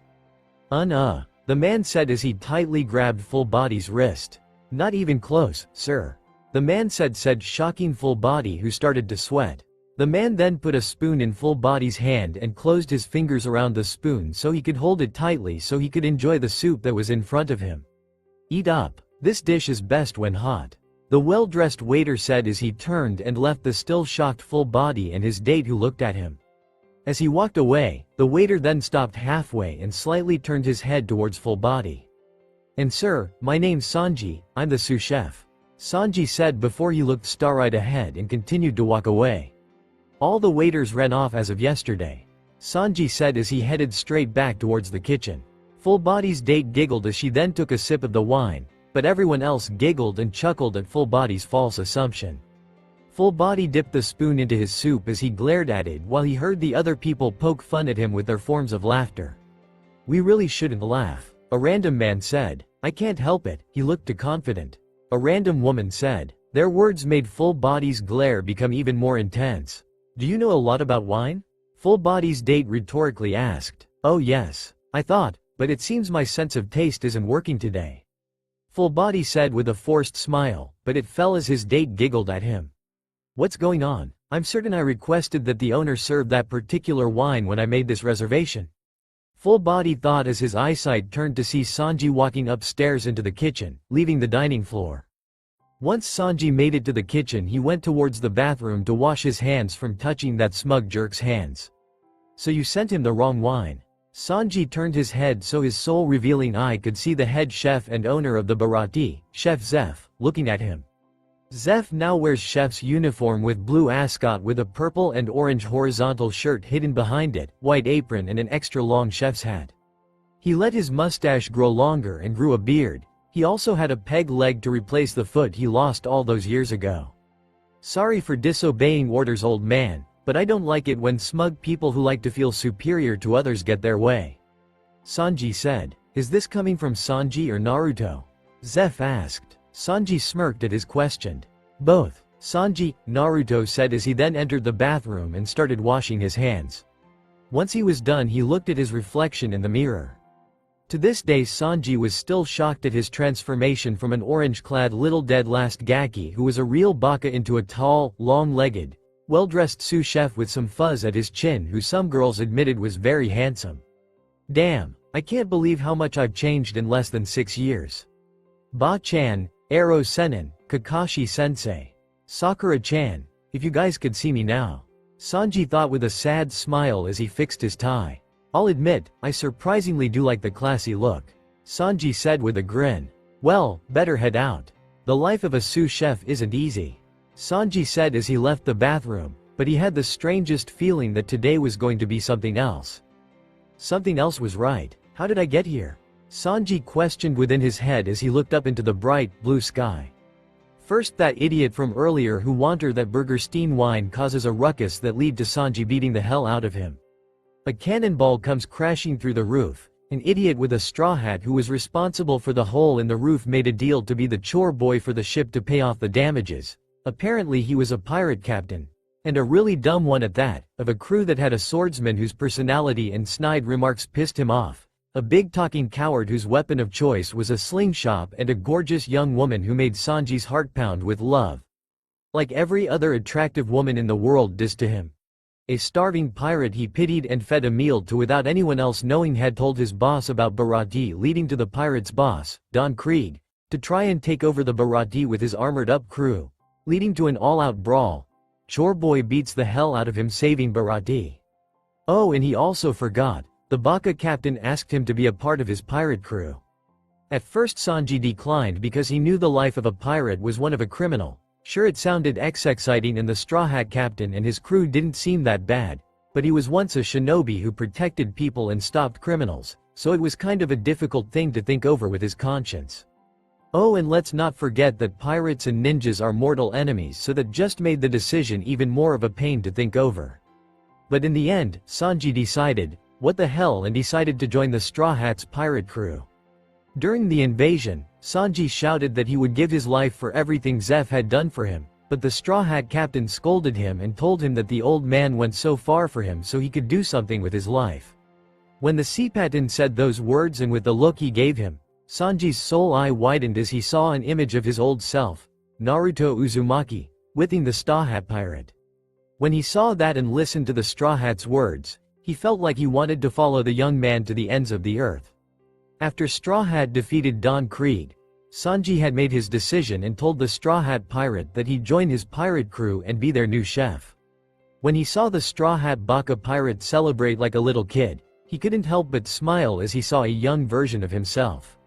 Sanji said his goodbyes before he started to leave, but not before Patty and Carnate tried to beat him before he left to get some payback for him being a pain in the ass.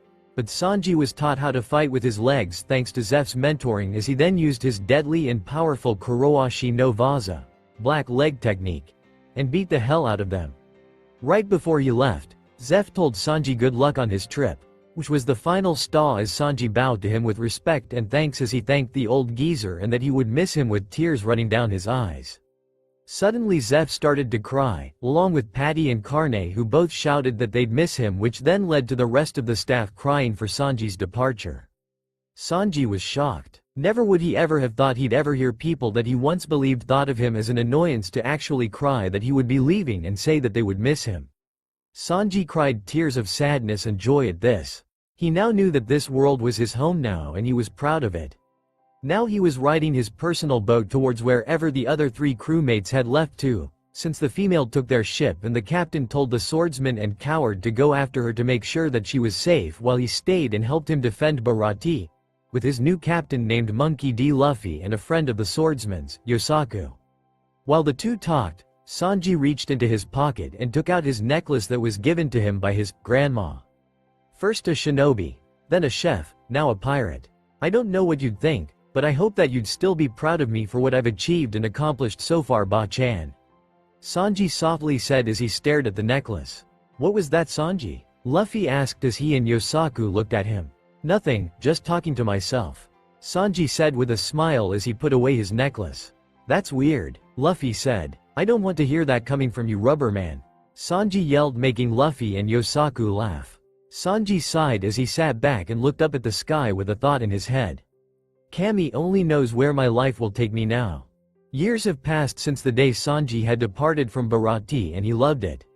He went on many adventures, defeated many opponents, became stronger along the way and of course met many gorgeous and beautiful women. Sanji now had a bounty 77 million Baileys, which was a hell of a lot of currency. Sanji, along with Luffy and Zoro, the crew's swordsman and first mate, had been dubbed the Monster Trio for their monstrous strength and use over haki, which is a mysterious power that is found in every living being in the world. It was pretty much the pirate world's version of chakra. Sanji had become a master of the Kuroashi no Vaza and has reached a level that he felt that he could actually defeat Lee and Neji. Hell, he even felt he could beat Kakashi and Guy, maybe even Tsunade and Jiraiya. Sanji had become a notorious pirate for the incident of Enies Lobby, where he and the crew tried to save the Straw Hat Pirates archaeologist, Nico Robin, from the deadly CP9, a faction of powerful fighters who worked for the world government, but not before burning down their flag, which was basically declaring war against the world government. It was all worth it to save Robin, even though the world thought of him as a deadly pirate that will kill anyone on sight. In truth, he was a good-hearted man who was a professional chef and a man who loved the ladies and would beat any man who he saw would try to go against any woman or insult his cooking. Sanji loved his life as a pirate and he never regretted his decision, but as for his old life as a shinobi, let's just say, even when your life presently is a good one that you love, your past can catch up to you whether you want it to or not. Sanji was sleeping in a bed as he dreamed about whatever he was dreaming about. Sanji had changed his hairstyle over the years, as now his right eye was covered instead of his left, which now revealed his eyebrows spiral, which was at the inner end instead of the outer like his other, and now his hair was less straight, more scruffier and slightly longer. He also sports a dark goatee and stubble on his upper lip. Sanji was now more muscular, yet was still a bit slim. Sanji had suddenly sat up from his bed with his soul-revealed eye widened. He blinked his eyes as he looked around the room. Sanji placed his feet on the floor as he looked around the room. Since when did I get my own room? Sanji questioned within his mind. Sanji sighed as he stood up, his torso revealed as the moon's light danced off of it. Sanji then heard a knock on the door as he headed towards there. Why does this feel eerily familiar? Sanji thought. As he opened the door, his eyes widened when he saw two familiar faces. Sup Gaki, did you miss us? Kisame said with his shark-like grin while Itachi's eyes glowed red from his Sharingan. Sanji was frozen with fear as he stared at the two with sweat pouring down his head. Nighty-night, Kisame said as he then swung Samahata at Sanji. Sanji quickly sat up from his bunk bed as he started panting with sweat pouring down his brow. Sanji placed a hand over his face as he tried to ease his breathing. Damn, was a fucking nightmare. Sanji thought as he tried to breathe easy to slow down his pounding heart. What's with you? Sanji turned his head slightly towards Zoro, who had noticed his awakening. It's nothing important, I just had a nightmare. Sanji said, placing his hand on his lap. Whatever, just keep it down next time, I'm trying to sleep. Zoro said. Fuck you too, shitty Marimo. Sanji said as he got out of his bunk bed, which was one of the lower ones, and put on his suit, with the coat being open, with his tie undone and wrapped over his neck and his shirt opened a bit where it stopped at the middle of his chest. Sanji then left the room so he could get some air. Weird arrow cook, Zoro mumbled before he closed his soul eye and went to bed. You all know what the Straw Hat Pirates look like after the time skip, so I'm not bothering with telling their description. But for those who still haven't seen their new look, then look it up on either Google or the One Piece Wikia. Sanji leaned onto the railing as he stared into the night sky with the moon shining bright and the waters being a darker shade of blue as they moved a little more rapidly than usual. Sanji thought over the dream he had about those whack job missing Ninzitachi and Kisame. He hadn't had a dream related to the shinobi world since he was a teenager. Why did it turn up now? Sanji then decided to take out a cigarette, but before he could reach into his pocket, he heard a familiar beautiful voice. Couldn't sleep? Sanji turned his head slightly to see Robin smiling at him. Oh, hey Robin Schwan. Sanji greeted her nonchalantly as he looked back towards the ocean. Robin had a small frown on her face. Obviously there was something wrong with him since he didn't greet her in his infamous love mode, and wasn't swooning over her. Something on your mind? Robin asked rhetorically. How'd you guess? Sanji asked. Well, for one, you don't have hearts for eyes. Robin said with a small smile. Oh, Sanji said, realizing she was right. I mean, Robin Schwan Tilda, your caring for me makes me love you so much. Sanji exclaimed as his eyes changed into hearts and with a huge grin on his face.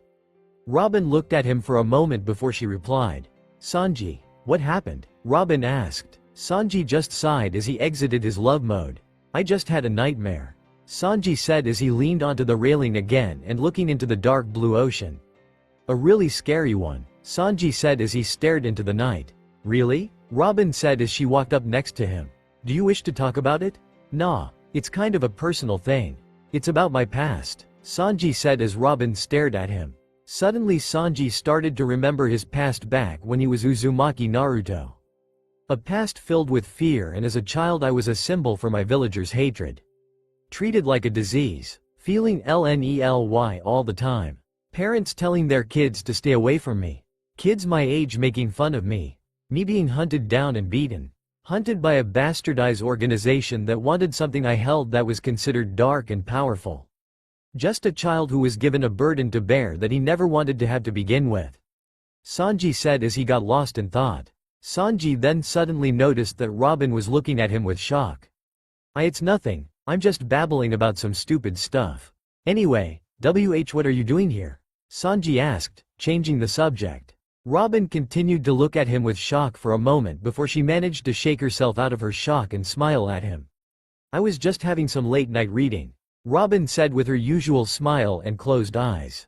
Shouldn't have expected anything else from the world's smartest woman, Sanji said with a smile. His compliment actually got Robin to develop a tint of pink on her cheeks. Wait, is that a blush? Sanji asked with a surprised look on his face. Oh, Robin touched her cheek to feel the sudden heat. I guess it is, she said with a smile. Well, that's a new record for me, Sanji said with a smile. Really? Yeah, you're the first girl I've ever made blush in this world, Sanji said as he and Robin shared a laugh. Sanji then smiled at her before he looked back at the sea. You know, I never had a conversation like this in a long time with a woman, Sanji said, surprising Robin again. Really? Sanji said with a nod. This is the first normal conversation I've ever had with a woman since I was 12. 9 years? That's a very long time. Robin said. I know, Sanji said. Robin then leaned on the railing next to Sanji. So what have you been reading? Sanji asked. A very interesting book, Robin said, still smiling. Sounds interesting. What's it about? Shinobi. Robin answered, making Sanji's eye widen. Shinobi. That is interesting, Sanji said with a smile. Robin said with a nod. So what did you learn so far? Sanji asked. Well, besides the usual weaponry of kunai and shuriken and their trapping skills, I did learn that they made a special way to utilize paper tags. Robin said. Oh, like a paper bomb tag. Sanji said, the first thought that came to his mind. A what? Robin questioned, making Sanji realize his mistake. Oh, well, you see, shinobi actually make different things with paper tags. One of the uses was making a bomb out of them, Sanji said. Originally he was going to tell Robin it was nothing, but of course she would be too smart for that, so he decided to tell her a little fact that he knew from his old world. Really? Robin said, very interested in the new fact. Sanji said with a nod. If you don't mind me asking, Sanji, but how do you know such a thing? Robin asked. Sanji quickly came up with the most believable lie he could tell her. When I was young, I used to read books and other things about shinobi. Sanji said. I see, and do you know anything else? Robin asked. Well, I do know that there are different class of shinobi. Sanji said. Different class? Robin questioned. You see, shinobi aren't just assassins, but there are types like guardians who protect clients, supplies, etc. Intelligence gathering and recon who gather intel from other enemy shinobi and villages. Tortu and interrogation, I'm pretty sure you can guess what that's about. And medical shinobi who heal their injured shinobi and kunoichi. Sanji explained. Really? Robin said, being interested in the cook's words. Yeah, and that's only a few, but there are also rankings. Rankings? Yeah, you see, first there are shinobi in training who go to the academy at their home villages, usually starting at the age of 5, after performing an exam given to them by their homeroom teacher, where they either fail or pass. The ones who pass are given a Hite 8, but if they fail they go back to the academy. The ones that pass are then put into a 3-man squad, which usually consists of 2 shinobi males and 1 kunoichi. They are then given a Jonin sensei who gives them a test. Like the exam given to them by the academy, if they fail they get sent back and have to go through another semester at the academy, but those who pass are officially made into a genin. Genin? Robin questioned. Yep, genin are the lowest rank of official shinobi. To get promoted they have to either pass another exam to prove themselves worthy of the next ranking or get promoted by the village leader themselves. It goes by genin, who usually take on small missions known as D ranks that are basically favors asked by the villagers of their home to be done for them. Sort of like chores, Robin said. Exactly. Finally someone agrees with me, Sanji exclaimed, happy that someone else found those boring so-called mission to really be chores. This made Robin blink in confusion, which made Sanji blush at his mistake as he then cleared his throat and acted cool again. I got into an argument with another person about that little thing back at North Blue, Sanji said, making Robin giggle. Anyway, sometimes genin are lucky and take on C-rank missions that usually have to do with escorting someone or cargo and protecting them from bandits or any other kind of opposing force. The next level is chunin, who go on C rank, B rank and sometimes A rank missions. They can also be academy teachers. The next rank are jonin, the best there are. They take on B rank, A rank, and sometimes even deadly S rank missions. There are also special jonins who deal in different occupations than regular jonin, as the specials known as tokubetsu jonin are usually dealing in personal teaching, the T&I department, which is short for the Tortu and interrogation department, and many other things really. Then there are a special group called Anbu, who normally do S-rank missions, protect the village leader, defend their villages from being invaded. There are also a different branch called Hunter Nin that go after shinobi who have abandoned their villages so they could kill them. They usually decapitate their targets and burn the body, Sanji explained. But why? Robin asked. You see, a shinobi's body holds many things, dead or alive, and they could give another enemy shinobi and or village secrets from the missing nin's home village that could be used against them or other villages, so they hunt them down so that enemy shinobi and villages can never attain those secrets. Sanji explained. I see. Then there are the best of the best, the Kage, who are a selected shinobi who become the leader of the village. They are usually respected and loved by their fellow villagers, and they are usually the most powerful shinobi in the village. You don't mess with a Kage. Sanji explained, remembering how he used to dream about being the Hokage of Konoha. Robin looked at Sanji in a whole new light, shocked that he knew so much of the mortal enemy of pirates that he could be defined as an expert. Sanji, do you mind telling me more? Robin asked. Huh? You want to talk to me more about my knowledge of shinobi? Sanji questioned, getting a small grin and small nod from Robin. It shocked him, but he then got his old trademark grin that he hadn't had in a long time. Sure, Robin Schwan, I'd love to. Sanji said, scratching the back of his head as he grinned. Robin laughed at his expression as it kind of reminded her of Luffy's. How about we discuss things in the kitchen? Robin suggested. Sure, I'll make us some cocoa, it sure is chilly out. Sanji said. That sounds lovely, Robin said with a smile. The two then went to the kitchen and discussed more about Sanji's knowledge of shinobi and their lives. Through the whole night the two discussed the topic of shinobi, and the two enjoyed, if not loved, every minute of it. Morning then came and the rest of the Straw Hat woke up and headed to the kitchen, with the captain of course excited for breakfast. Sanji, I need meat, Luffy shouted as he came through the kitchen door, only to see Robin and Sanji at the table talking with empty mugs next to them. So you see, Sanji grabbed a napkin and clicked a pen in his hand, making it bring out its point. Shinobi make special seals that do different things. Sanji then started to make a seal on the napkin. This for instance is a storage seal, a low-level but handy seal that Chunin and higher-ranking shinobi know that helps them put items, supplies, survival gear and sometimes living or deceased human beings inside of them. Sanji explained as he finished and showed Robin the seal he had created. Impressive, Robin said as she took the napkin and examined the seal. What the hell? Zoro said, making Sanji and Robin turn to see the rest of the crew, who were surprised that the two were having a discussion where Sanji didn't swoon over Robin. Well, except for Luffy. He was just confused why Sanji wasn't cooking. Bekwase the chef was usually the first one up, cooking everyone breakfast. Oh, hey shitheads, Sanji said nonchalantly until his eyes fell on Naim and Nami Swan Tilda. Sanji greeted the ship's navigator as he went into his infamous love mode, making Robin giggle. Were you two just talking like regular people? Usopp, the crew's professional sniper, questioned, still in shock. Yeah, why the hell wouldn't we? Sanji questioned with a raised eyebrow indicating his confusion. Does being an arrow cook ring a bell? Zoro said with his arms crossed. Fuck you, shitty Marimo. Sanji cursed at him. Sanji tilde I want meat tilde, Luffy whined.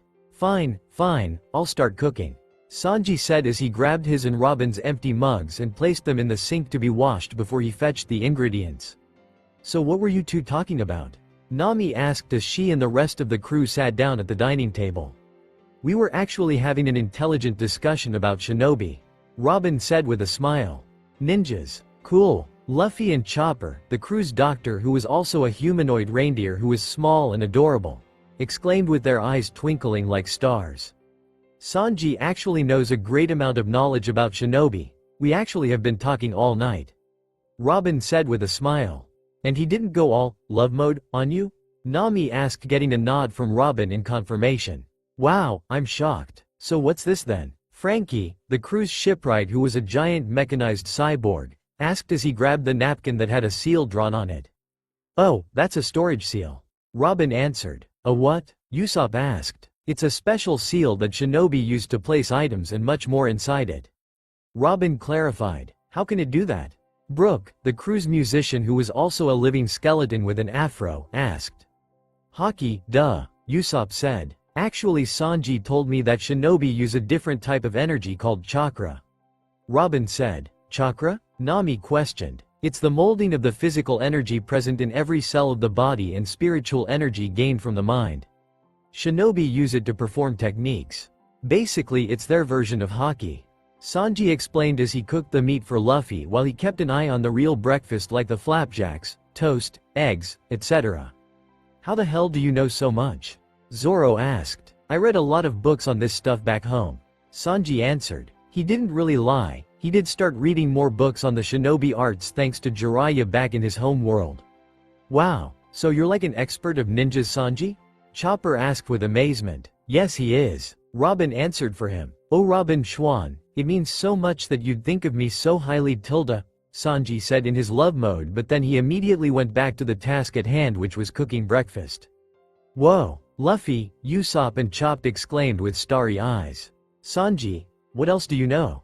Usopp asked excitedly. Were there any legendary ninjas?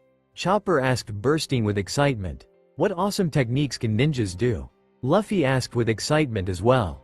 Calm down, you three, Sanji needs to focus or you'll make him burn our food. Nami said, scolding them. Not really possible, Sanji thought. Ah, Tilda, come on, Tilda, just tell us one technique ninjas can do, Tilda, Luffy whined. Sanji thought about it as he remembered an old jutsu he used to do. Alright, but just one, Sanji said with a grin as Luffy, Chopper and Usopp leaned in with excitement written all over their faces. Kage Bushin no Jutsu. Shadow clone technique, Sanji answered, still grinning. Whoa, what's that? Luffy, Chopper and Usopp asked with awe and starry eyes. It's a technique where the user can create an exact copy or copies of himself. Basically you make more of yourself. Sanji explained. Whoa, so cool. Luffy, Chopper and Usopp exclaimed with their eyes still shining like stars. Yeah, it is pretty damn cool, Sanji said as he remembered back when he used the technique and pretty much abused the hell out of it. Good times, Sanji thought before he went back to cooking breakfast. After breakfast, Sanji cleaned the dishes while everyone did their thing. After he was done, he decided to have a smoke, so he took out his box of cigarettes, took a cigarette out, placed the butt in his mouth and lit up the other end. Once lit, he inhaled the dark vapor and exhaled smoke. His talk with Robin made him remember the good times he had when he was still a shinobi. He remembered all his adventures, the fights against powerful opponents and the people he found precious. He remembered Kakashi, Tsunade, Jiraiya, Shizune, the others, even the Sandaime Hokage. His thoughts then went to his old best friend and greatest rival, Sasuke Uchiha. Sasuke was out there somewhere in the world of shinobi. What he was doing, only Kami and residents of the shinobi world know. He would have done anything to bring Sasuke back to Konoha and out of the darkness, back to their old friends, back to Sakura. Sakura-chan, Sanji said, remembering the gorgeous pinkette Kunoichi. What I'd give to be with you, by your side. Your gorgeous emerald eyes that I could get lost in. Your beautiful pink silk-like hair that I would feel a tingling sensation at the ends of my fingertips when I touch it. Your lovely soft skin. Your unbelievably incredible smile that would brighten my day from one glimpse of it. And of course that wide and charming forehead that urges my lips to inch closer and kiss it. What I'd give to have you in front of me, my true love. Sanji said as he then blew smoke out from between his lips.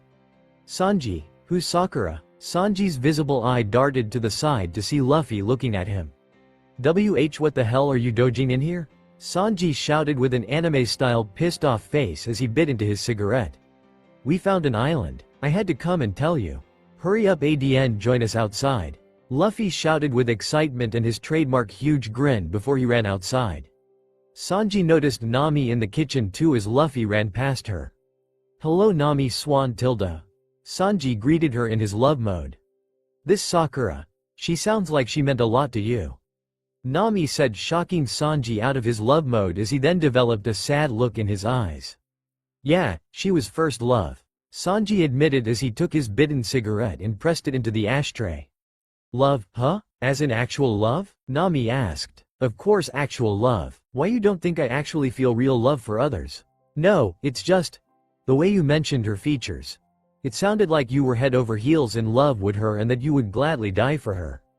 Nami said. Sanji then chuckled. That's pretty much how much I had fallen for her. Sanji said as he took out another cigarette and placed the butt in his mouth. Whatever happened to the two of you? Nami asked. Sanji lit his cigarette as he made his way towards the door. As Sanji was right next to her, he took a deep breath from the cancer stick, took the cigarette out of his mouth and exhaled the smoke from between his lips. We had to say goodbye, Sanji simply said as he then left the kitchen. Nami felt kind of sorry for Sanji. He had been acting strangely lately, acting less like, well, Sanji.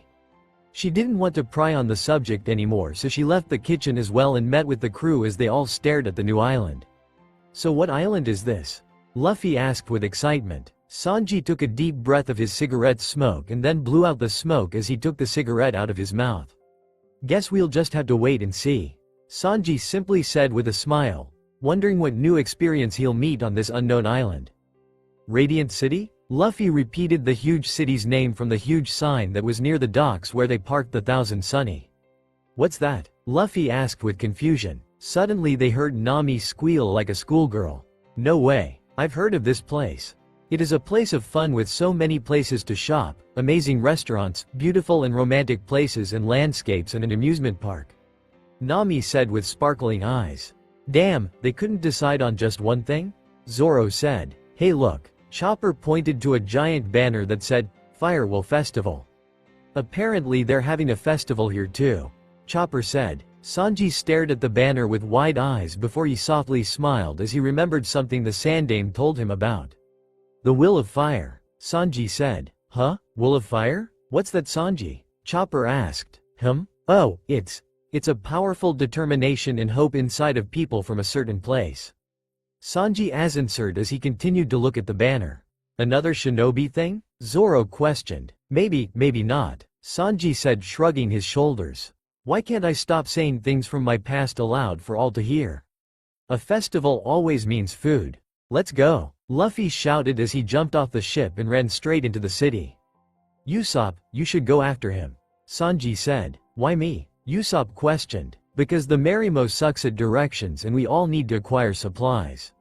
Sanji said, making Zoro grow a tick mark from his remark about his direction skills. He's right, I need to buy new medicine and maybe some new equipment. Chopper said as he transformed into his heavy point and jumped off the ship as he headed straight for the city. And I could probably find some new parts for me and the Sunny. Super. Frankie exclaimed with a grin as he jumped down off the Sunny and headed straight for the city with the others following. Don't worry, Usopp-san. If your concern is feeling alone without someone else besides Luffy-san, then I can accompany you with babysitting our captain. Brook offered. If anyone asks what's with you being a skeleton, just say it's a costume. Sanji said. Why? Brook asked. Just in case there are any kids around, don't want to scar them for life. Sanji said. He makes a good point. Robin agreed with a smile. Understood. Brook said. Come on Brook, we better find Luffy and quick before he eats the entire city's meat supply. Usopp said as he and Brook ran off to find Luffy. Zoro then started heading towards wherever his legs took him. Where are you going, Marimo? Sanji asked. None of your business, Zoro said as he continued to walk away. Sanji growled at the swordsman attitude while Robin giggled at it. Don't worry, I'll go with him so he doesn't get lost. Robin said. Arigato Robin Schwan tilde. Sanji thanked her in his love mode as she went after the swordsman. Sanji then dug into his pocket to check how much Bailey's he had so he could buy some ingredients for him to cook for their travels. Seeing he was a little short on cash, he had decided to ask Nami at the risk of raising his debt. Hey, Nami Swan tilde, you know I don't like asking you for Bailey's, but you need some for some supplies? I understand, Nami said. You do? Sanji questioned. Yeah, food is important. Nami said, shrugging her shoulder as she gave Sanji some Bailey's. Thank you Nami Swan tilde, this means so much. Sanji thanked Nami as he went into love mode again. It's no problem Sanji, now just go get the food before I make you pay interest. Nami said. Thank you Nami Swan tilde, Sanji said as he then ran straight into town. Nami sighed as she watched Sanji dash into the city. The things I let slide just to make people happy. Sanji was amazed at the Gorguo's city. It looked like a mix of a modern city with a tradition Japanese city, and because of the festival, there were lanterns and other decorations everywhere. He knew that when the night comes, this place was going to light up with beauty. Because of his lack of attention to what was in front of him, Sanji bumped into someone knocking them down. Sanji looked down to see a short old woman wearing a hooded cloak with the hood hiding most of her face. She groaned, making Sanji feel guilty as he then bent down and offered her his hand. My sincere apologies miss, I should have paid more attention to what was in front of me. Sanji apologized as she grabbed his hand and then helped her up. Oh don't worry Sunny, and you really should call me miss since I'm not so young anymore. The old woman said. Please miss, you're never too old to accept such a sincere compliment that remains true. Sanji said with a bow, making the old woman giggle. Oh, you're sweet, the old woman said. Before I leave, do you need any assistance with anything? Sanji asked. Are you asking me this because of my age?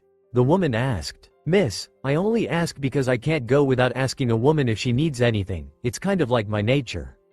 Sanji said with a small smile. Oh, Tilda's such a nice boy. Well, since you asked, I did leave my purse back home over the hill, but I do not wish to ask you for money.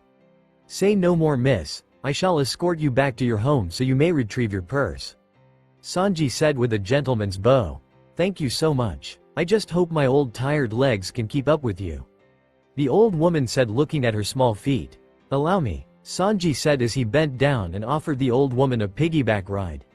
The old woman smiled at his kind gesture as she got onto his back. Once she was safely secured, Sanji rose up and listened to the woman's directions as he took her towards her home. Wow, I didn't expect your home to be so far, Sanji said as he was nearing the old woman's house with said woman still safely on his back.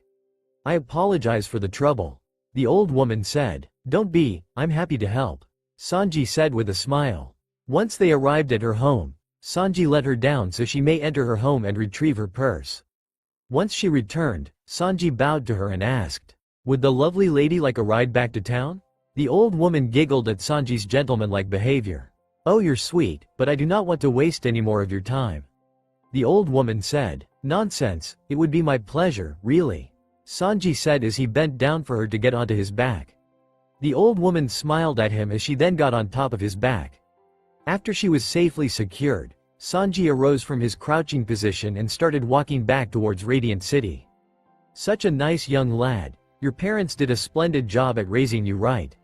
The old woman said. Actually, miss, I was born an orphan, but later in my life I was raised by some good people who made me the gentleman I am today.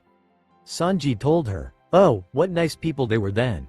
The old woman said. Yeah, they sure were, Sanji said, remembering Kakashi, Jiraiya, Tsunade, Tsunami, Tazuna, and Zeph. He smiled as he remembered those who helped him in his old life and current life. They made me feel like the luckiest man in the world, Sanji said, making the old woman smile. A nice young man indeed. You deserve that power hidden within you, and you are kind with a golden heart that I know can overcome the darkness lurking within you. The old woman thought as Sanji continued to take her to the beautiful city. After helping the old woman, Sanji had said goodbye and wished her luck in her shopping as he then went to get the ingredients for the ship. After finding the market area, Sanji bought the ingredients and headed for the ship as it was now late in afternoon. I actually have more left over than I thought. Who would have expected the food to be half price before the festival could even start? Sanji thought with a smile. Sanji then noticed something from the corner of his eye, making him halt his movements. Sanji turned to see something that made his eyes widen. He made his way to a store window that was showing off jewelry, outfits for both genders and accessories. Yanni saw a golden necklace, but what caught his attention was the pendant tied to it, that's design, which was a swirl pattern that looked eerily familiar. The Uzumaki clan symbol, Sanji thought as he started heading for the entrance. Once inside, Sanji walked up to the store's cashier. May I help you? The male cashier asked. Yeah, how much for the golden necklace in the window with the pendant that is in the swirl pattern? Sanji asked. 425 Baileys, sir. I have enough, Sanji said as he took out 125 Baileys and paid the man. One moment, sir. The worker then left to retrieve the cufflinks and then came back and gave Sanji the necklace. Enjoy, sir, and thank you for your services. No, thank you, Sanji said with a smile as he then put the necklace over his head and around his neck. I may have lost my headband and left my old jacket at old man Tazuna's house, but now I can wear this to show my clan's symbol with pride, even if the Uzumaki clan are not a part of this world. Sanji thought with a smile as he then took his bags of food and new necklace and left. Once he left, he noticed a bunch of kids making fun of a blonde kid wearing an orange hoodie. Sanji blinked as he could have swore that kid kind of looked like how he used to look when he was a child, only the kid's hair was more shaggy than spiky. Loser, Sanji heard one of the kids bullying the boy said. Blondes are nothing but stupid people. Yeah, and orange sucks too. Yeah, and your really blue eyes are weird. Okay, that's where Sanji drew the line, since he was a blonde with really blue eyes who happens to be wearing an orange buttoned shirt. Sanji unbuttoned his coat to show off his favorite color as he made his way towards the kid. Loser, loser, blonde baka loser, who makes orange look stupid. The kids sang as they made the boy feel like he was about to cry. Hey, they all turned to see a very angry blonde with blue eyes wearing a suit and orange buttoned shirt, and he looked pissed. What was that you said about blondes with blue eyes who love to wear orange? Sanji shouted as his hair rose and moved dangerously. Sanji's angry appearance made the kids, minus the bullied one, scream in terror as they then ran away. Yeah, that's right. Get the hell out of here, Dat Bayo. Sanji shouted. The young boy looked up at Sanji with shock and amazement as his eyes shined with admiration. Sanji then turned to the kid and smiled. You okay, kid? Sanji asked. Why yeah, thanks mister. The boy said. Please, call me Sanji. Sanji introduced himself with a small bow. And what might your name be? Sanji asked. Shinichiku, Sanji-san. The boy now known as Shinichiku introduced himself with a bow. Shinichiku, huh? I like that name, Sanji said with a grin, making Shinichiku look at him with shock before he smiled at him. So where are your parents? You shouldn't be alone, Sanji said, but then he saw Shinichiku have a sad expression on his face. I don't have any parents. I'm an orphan, sir, Shinichiku said, shocking Sanji. People around me don't like me either way. The adults think I'm strange, and the parents don't want their kids to play with me or be my friends, and the kids usually bully me. I'm usually alone, Shinichiku said with sadness. Sanji looked at Shinichiku with some sadness as he now saw an image of his younger self in Shinichiku. Some days I feel like it would be better if I didn't existed, Shinichiku said. Don't ever say that, Shinichiku, Sanji said, making Shinichiku look up at him with shock. A life is precious no matter what it is. I was born an orphan, and for a long time the people of my village despised me. But I kept picking myself up whenever they tried to throw me down because I wanted to prove to them that I mattered. Once I found people that I considered more precious to me than my own life, I found true strength and happiness. You just need to stick it out a little longer and continue to find yourself true friends who will become more precious to you than anything in the entire world. Trust me, Sanji said. But what if I don't find them? Shinichiku questioned. You will. I believe in you. Believe it, Sanji said with a huge grin, and his visible eye closed as he thrust his fist forward. Shinichiku looked up at Sanji with so much admiration. Whoever this man is, he wants to be just like him. Shinichiku then started to cry as he then suddenly hugged Sanji's legs. Arigato. Shinichiku thanked him as tears fell down from his eyes. Sanji looked down at the kid with shock before he had sad eyes as he saw a younger version of himself again, and he knew what a child needed in a moment like this. Sanji placed the bags on the floor and then separated Shinichiku from his legs. Shinichiku was worried that he had went too far and now made Sanji despise him as well. But then Sanji bent down and placed his hands on Shinichiku's shoulders and looked him in the eyes before he said anything. Shinichiku, please promise me that you'll never give up on your ELF, that you'll always work hard to earn what you desire and deserve, to always follow your dreams no matter how many people or whoever tell you otherwise, and to never go back on your promises. Promise me this, Sanji said, making Shinichiku's eyes water before he smiled and wiped away the tears with his sleeve. I promise. And I won't go back on my promise or any more I make, Shinichiku exclaimed with confidence. Then he thrust his fist forward and shouted. Believe it, Sanji smiled as he shed a single tear, happy that he had inspired a boy to follow his dreams and desires with pure confidence. That's what I like to hear, Sanji said with his trademark grin, making Shinichiku grin as well. Angie then reached into one of the grocery bags and gave Shinichiku an orange. Just in case you're hungry, Sanji said. Shinichiku looked at the orange before he smiled and took it. Arigato, Sanji-san. Shinichiku thanked the older blonde with a bow. Sanji then stood up and grabbed the bags as he said farewell. Later, Shinichiku, don't stop believing in yourself, Sanji said as he walked away. Shinichiku watched as Sanji disappeared into the crowd. One day, he wanted to be like the man. He then noticed a necklace on the floor with what looked like a crystal shard attached to it. Once Sanji walked towards where the ship was, he met up with Robin, who smiled at him.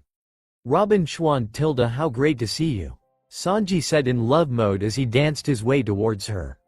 I saw what you did for that boy, Robin said, shocking Sanji out of his love mode. That was very sweet, Robin said with a smile, making Sanji smile and blush red from embarrassment. Well, The kid needed somebody. Sanji said, shrugging his shoulders. Yes, he did. And I am glad that it was you. Robin said, making Sanji blush even more. Well, shall we head off? Yeah, sure, but where's Moss Head? Sanji asked. He met with Chopper, so I decided to go my own way. Robin answered. Which is where you found me in Shinichiku. Sanji deduced, earning a nod of confirmation before the two decided to head back to the ship together. I'm surprised that you just help a boy who you've only just met, and most likely helped him in feeling confident in himself and to continue after what he dreams of and deserves. Robin said with a smile. What can I say? The kid reminded me of myself. Sanji said with a genuine smile. Making it to the city's fountain, which was huge and beautifully designed, Sanji and Robin found that the rest of the Straw Hat Pirates were there. Hey guys, hi Nami, Swan, Tilda, why are you all here? Sanji asked. After running around a bit, we managed to get Luffy away from the festival's food supply before he started to stir up a problem with the food vendor. But we were so tired that we found this fountain and decided to sit here. Usopp explained. Yes, we ran so much to catch up to Luffy-san that my muscles are sore, but I don't have any muscles. Yo ho ho ho ho ho, Tilda skull joke. Brook joked, making Luffy laugh. I managed to get some new parts for new inventions and got some new super cola for myself, and when I was going back to the ship I met up with these three and sat with them.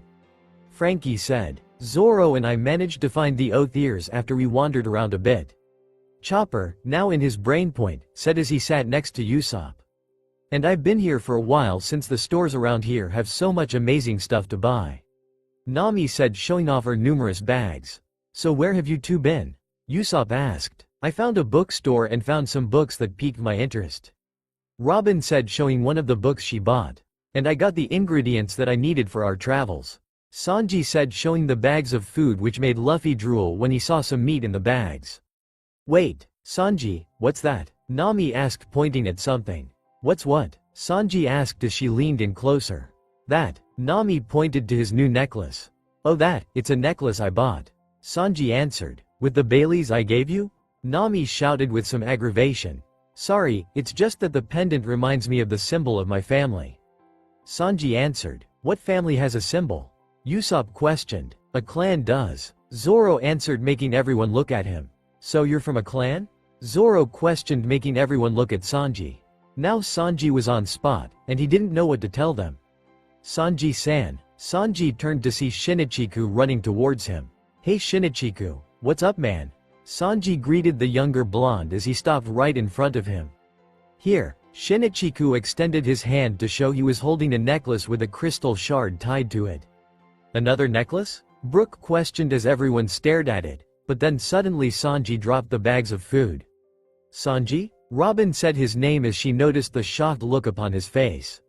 My necklace, Sanji said. You already had one? Sanji, you official owe me big time. Nami exclaimed as she was now upset with Sanji, but then she noticed Sanji's trembling hands as he fell to one knee and reached for his necklace. Sanji grabbed it and held it to his heart as he shed a tear. I can't believe I almost lost this. Sanji softly said. Everyone looked at him wondering why he was so emotional over the piece of jewelry. Sanji-san? Shinichiku said the elder blonde's name with worry for him. Sanji then slowly hugged Shinichiku, which shocked him and the others. Shinichiku was shocked because this was the first time anyone has ever hugged him, while the Straw Hats were shocked because even though Sanji was okay with kids, he wouldn't show such emotion towards a kid, let alone in front of one. The only one who wasn't shocked was Robin, who just smiled at the little interaction. Shinichiku, thank you so much, Sanji said as he then separated from the kid. The necklace means that much to you, huh? Shinichiku asked. Yeah, Sanji said as he looked at the crystal. It's priceless. Really? Well, to me it is, but it is worth a fortune.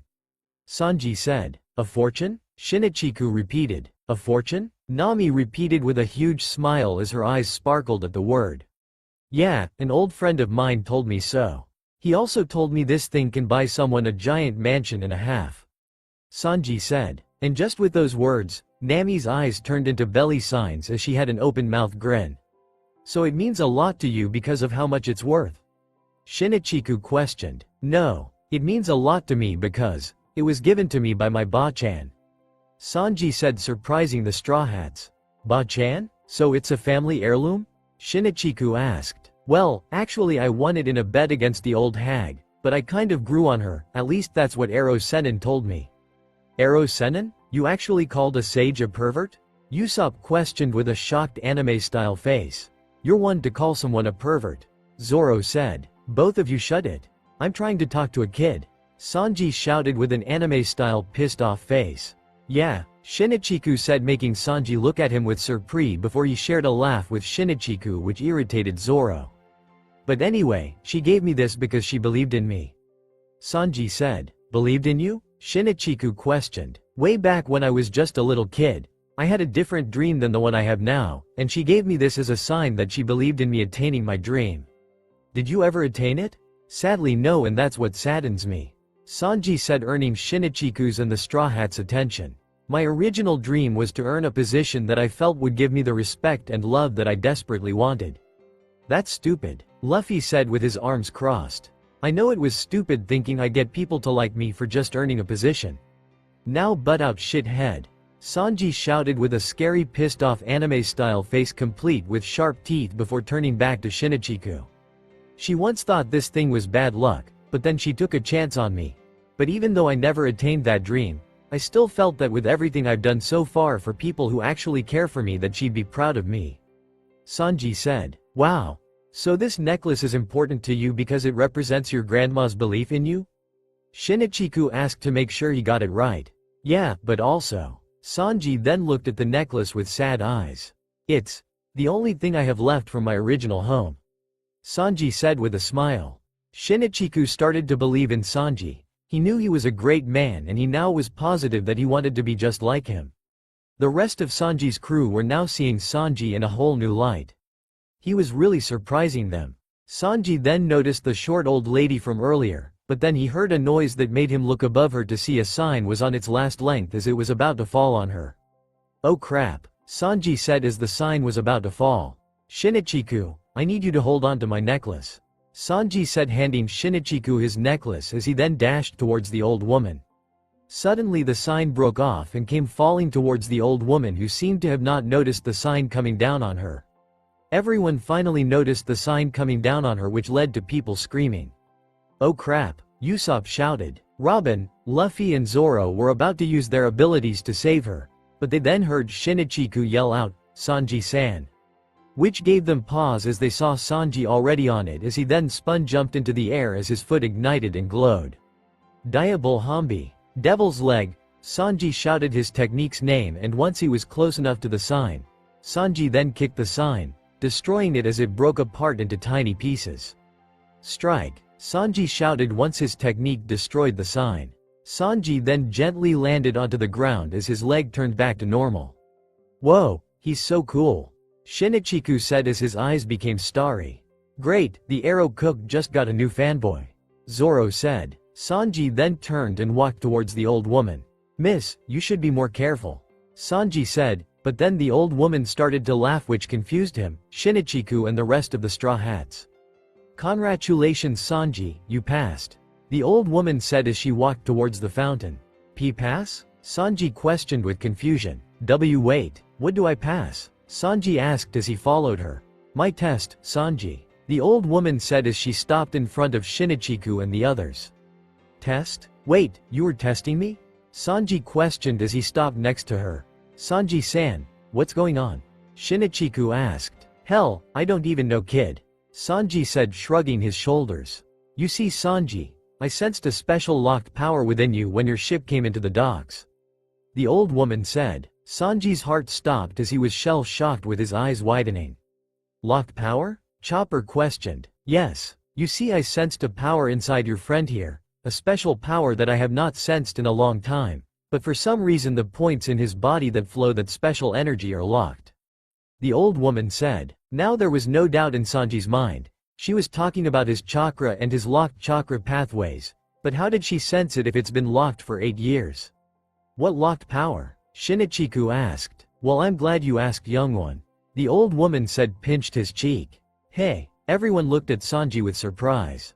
Don't you touch him, Sanji warned her, but that only made her giggle. Your care for others, especially to those who you've just met, is the exact reason why I wish for you to unlock this power. The old lady said, confusing Sanji and the others. Sanji. The woman said his name as she walked up to him. Inside you I sense a light and a heart of gold that I don't believe anyone I've ever seen could match. But I also sense the darkness within you, Sanji.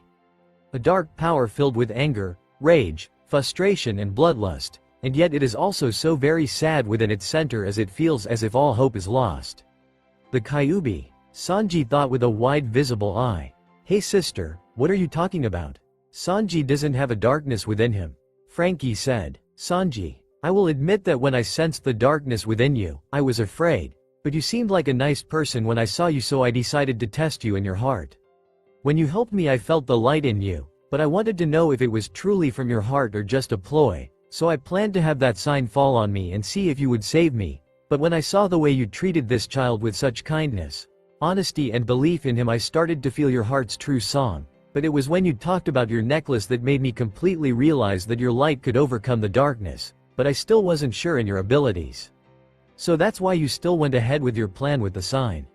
Robin said. Yes, that is correct. The old woman said with a smile. When she looked up at Robin she giggled. It's very funny. The old woman said, confusing Robin.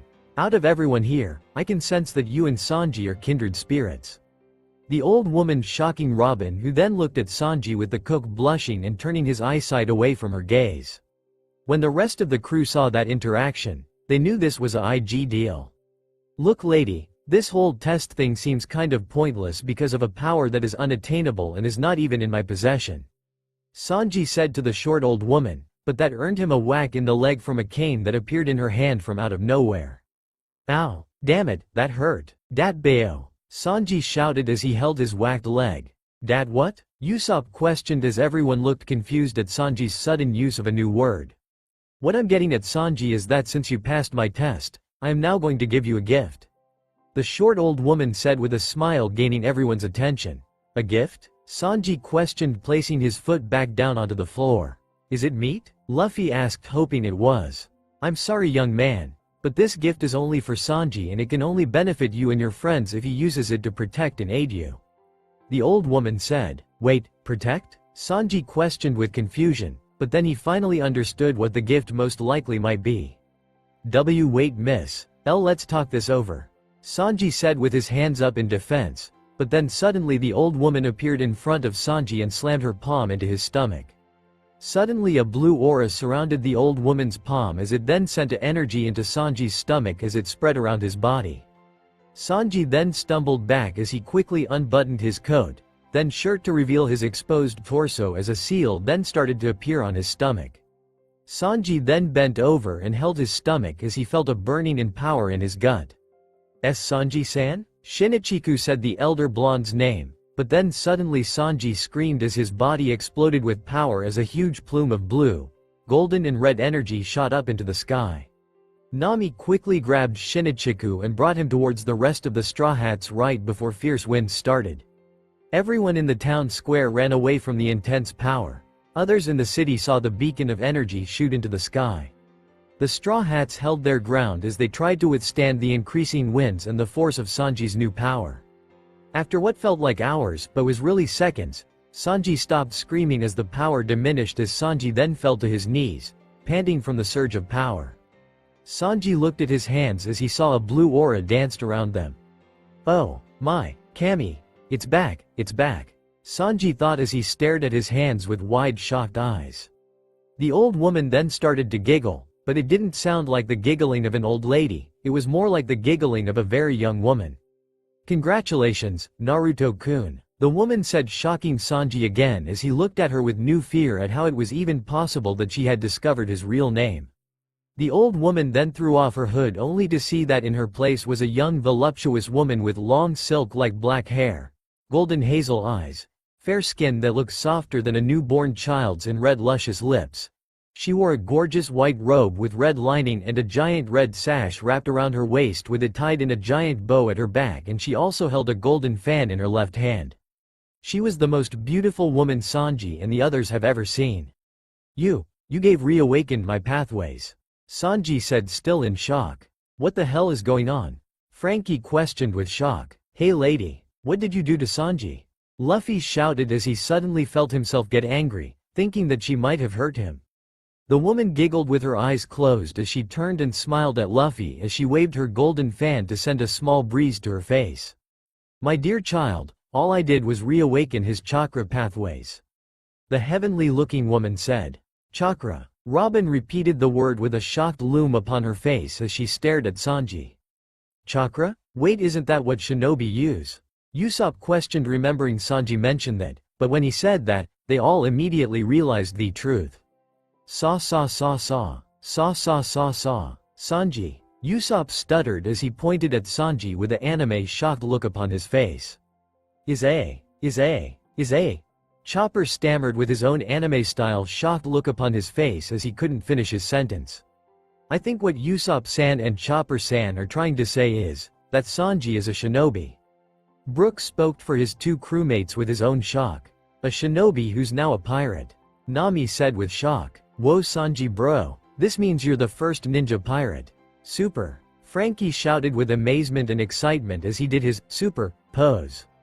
"Cool." Luffy, Chopper, Usopp and Shinichiku shouted like little children, with Shinichiku being the only one of the four who was a child, as they stared at Sanji with starry eyes. Zoro stared at him with shock, but then he smirked. Now things have officially gotten interesting, the swordsman thought as he now had the urge to test out Sanji's new skills. Wait a minute, I think we're all jumping to conclusion. Maybe Sanji isn't a shinobi. Nami said. "No, it all makes perfect sense." Everyone then looked at the shell-shocked Robin, which is a rare sight, minus the mysterious woman and Sanji, who stood up as he still stared at his hands even though the blue aura stopped surrounding it. "The reason he knows so much about shinobi, so much knowledge that I have never heard before, knowledge that I felt wasn't found in literature even though I chose to believe so. Sanji had known such knowledge because he experienced such things. I know this now, he is a shinobi," Robin said, now realizing the true. "I still need some proof," Nami said. "How about the seal on his torso?" Robin said as they all stared at the seal on Sanji's abs. "Oh okay, another," Nami said, still wanting to believe Sanji wasn't a shinobi, the pirate's mortal enemy. Everyone then noticed Sanji's trembling hand were inching closer together until he made a cross with his index and middle fingers. Everyone stared at Sanji, wondering what he was going to do. Sanji then started to say so meting as he was making a K sound. Ka. Sanji, is something wrong? Chopper asked with worry. Kage Bushin no Jutsu. Sanji shouted as he used his chakra for the first time in 8 years to create his old signature jutsu. Suddenly a cloud of smoke appeared next to Sanji, making everyone look at it with suspense. Sanji stared at the smoke, expecting to see only one thing. Once the smoke diminished, there standing in its place was another Sanji. "It worked," Sanji said as he and his clone stared at each other in shock. "An exact copy of Sanji?" Usopp, Nami and Chopper shouted with utter shock and amazement while the rest of the crew stayed silent with great shock within them. "The Kage Bushin," Luffy exclaimed with starry eyes of amazement as he had a huge grin. "Sanji is a shinobi," Chopper exclaimed with starry eyes as well. "So cool," Usopp exclaimed with starry eyes too.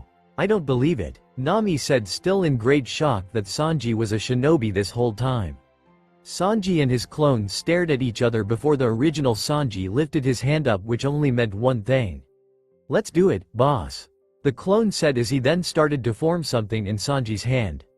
Everyone stared at it, wondering what they were doing, but then suddenly their question was answered as a blue spiraling ball of energy was formed in his palm.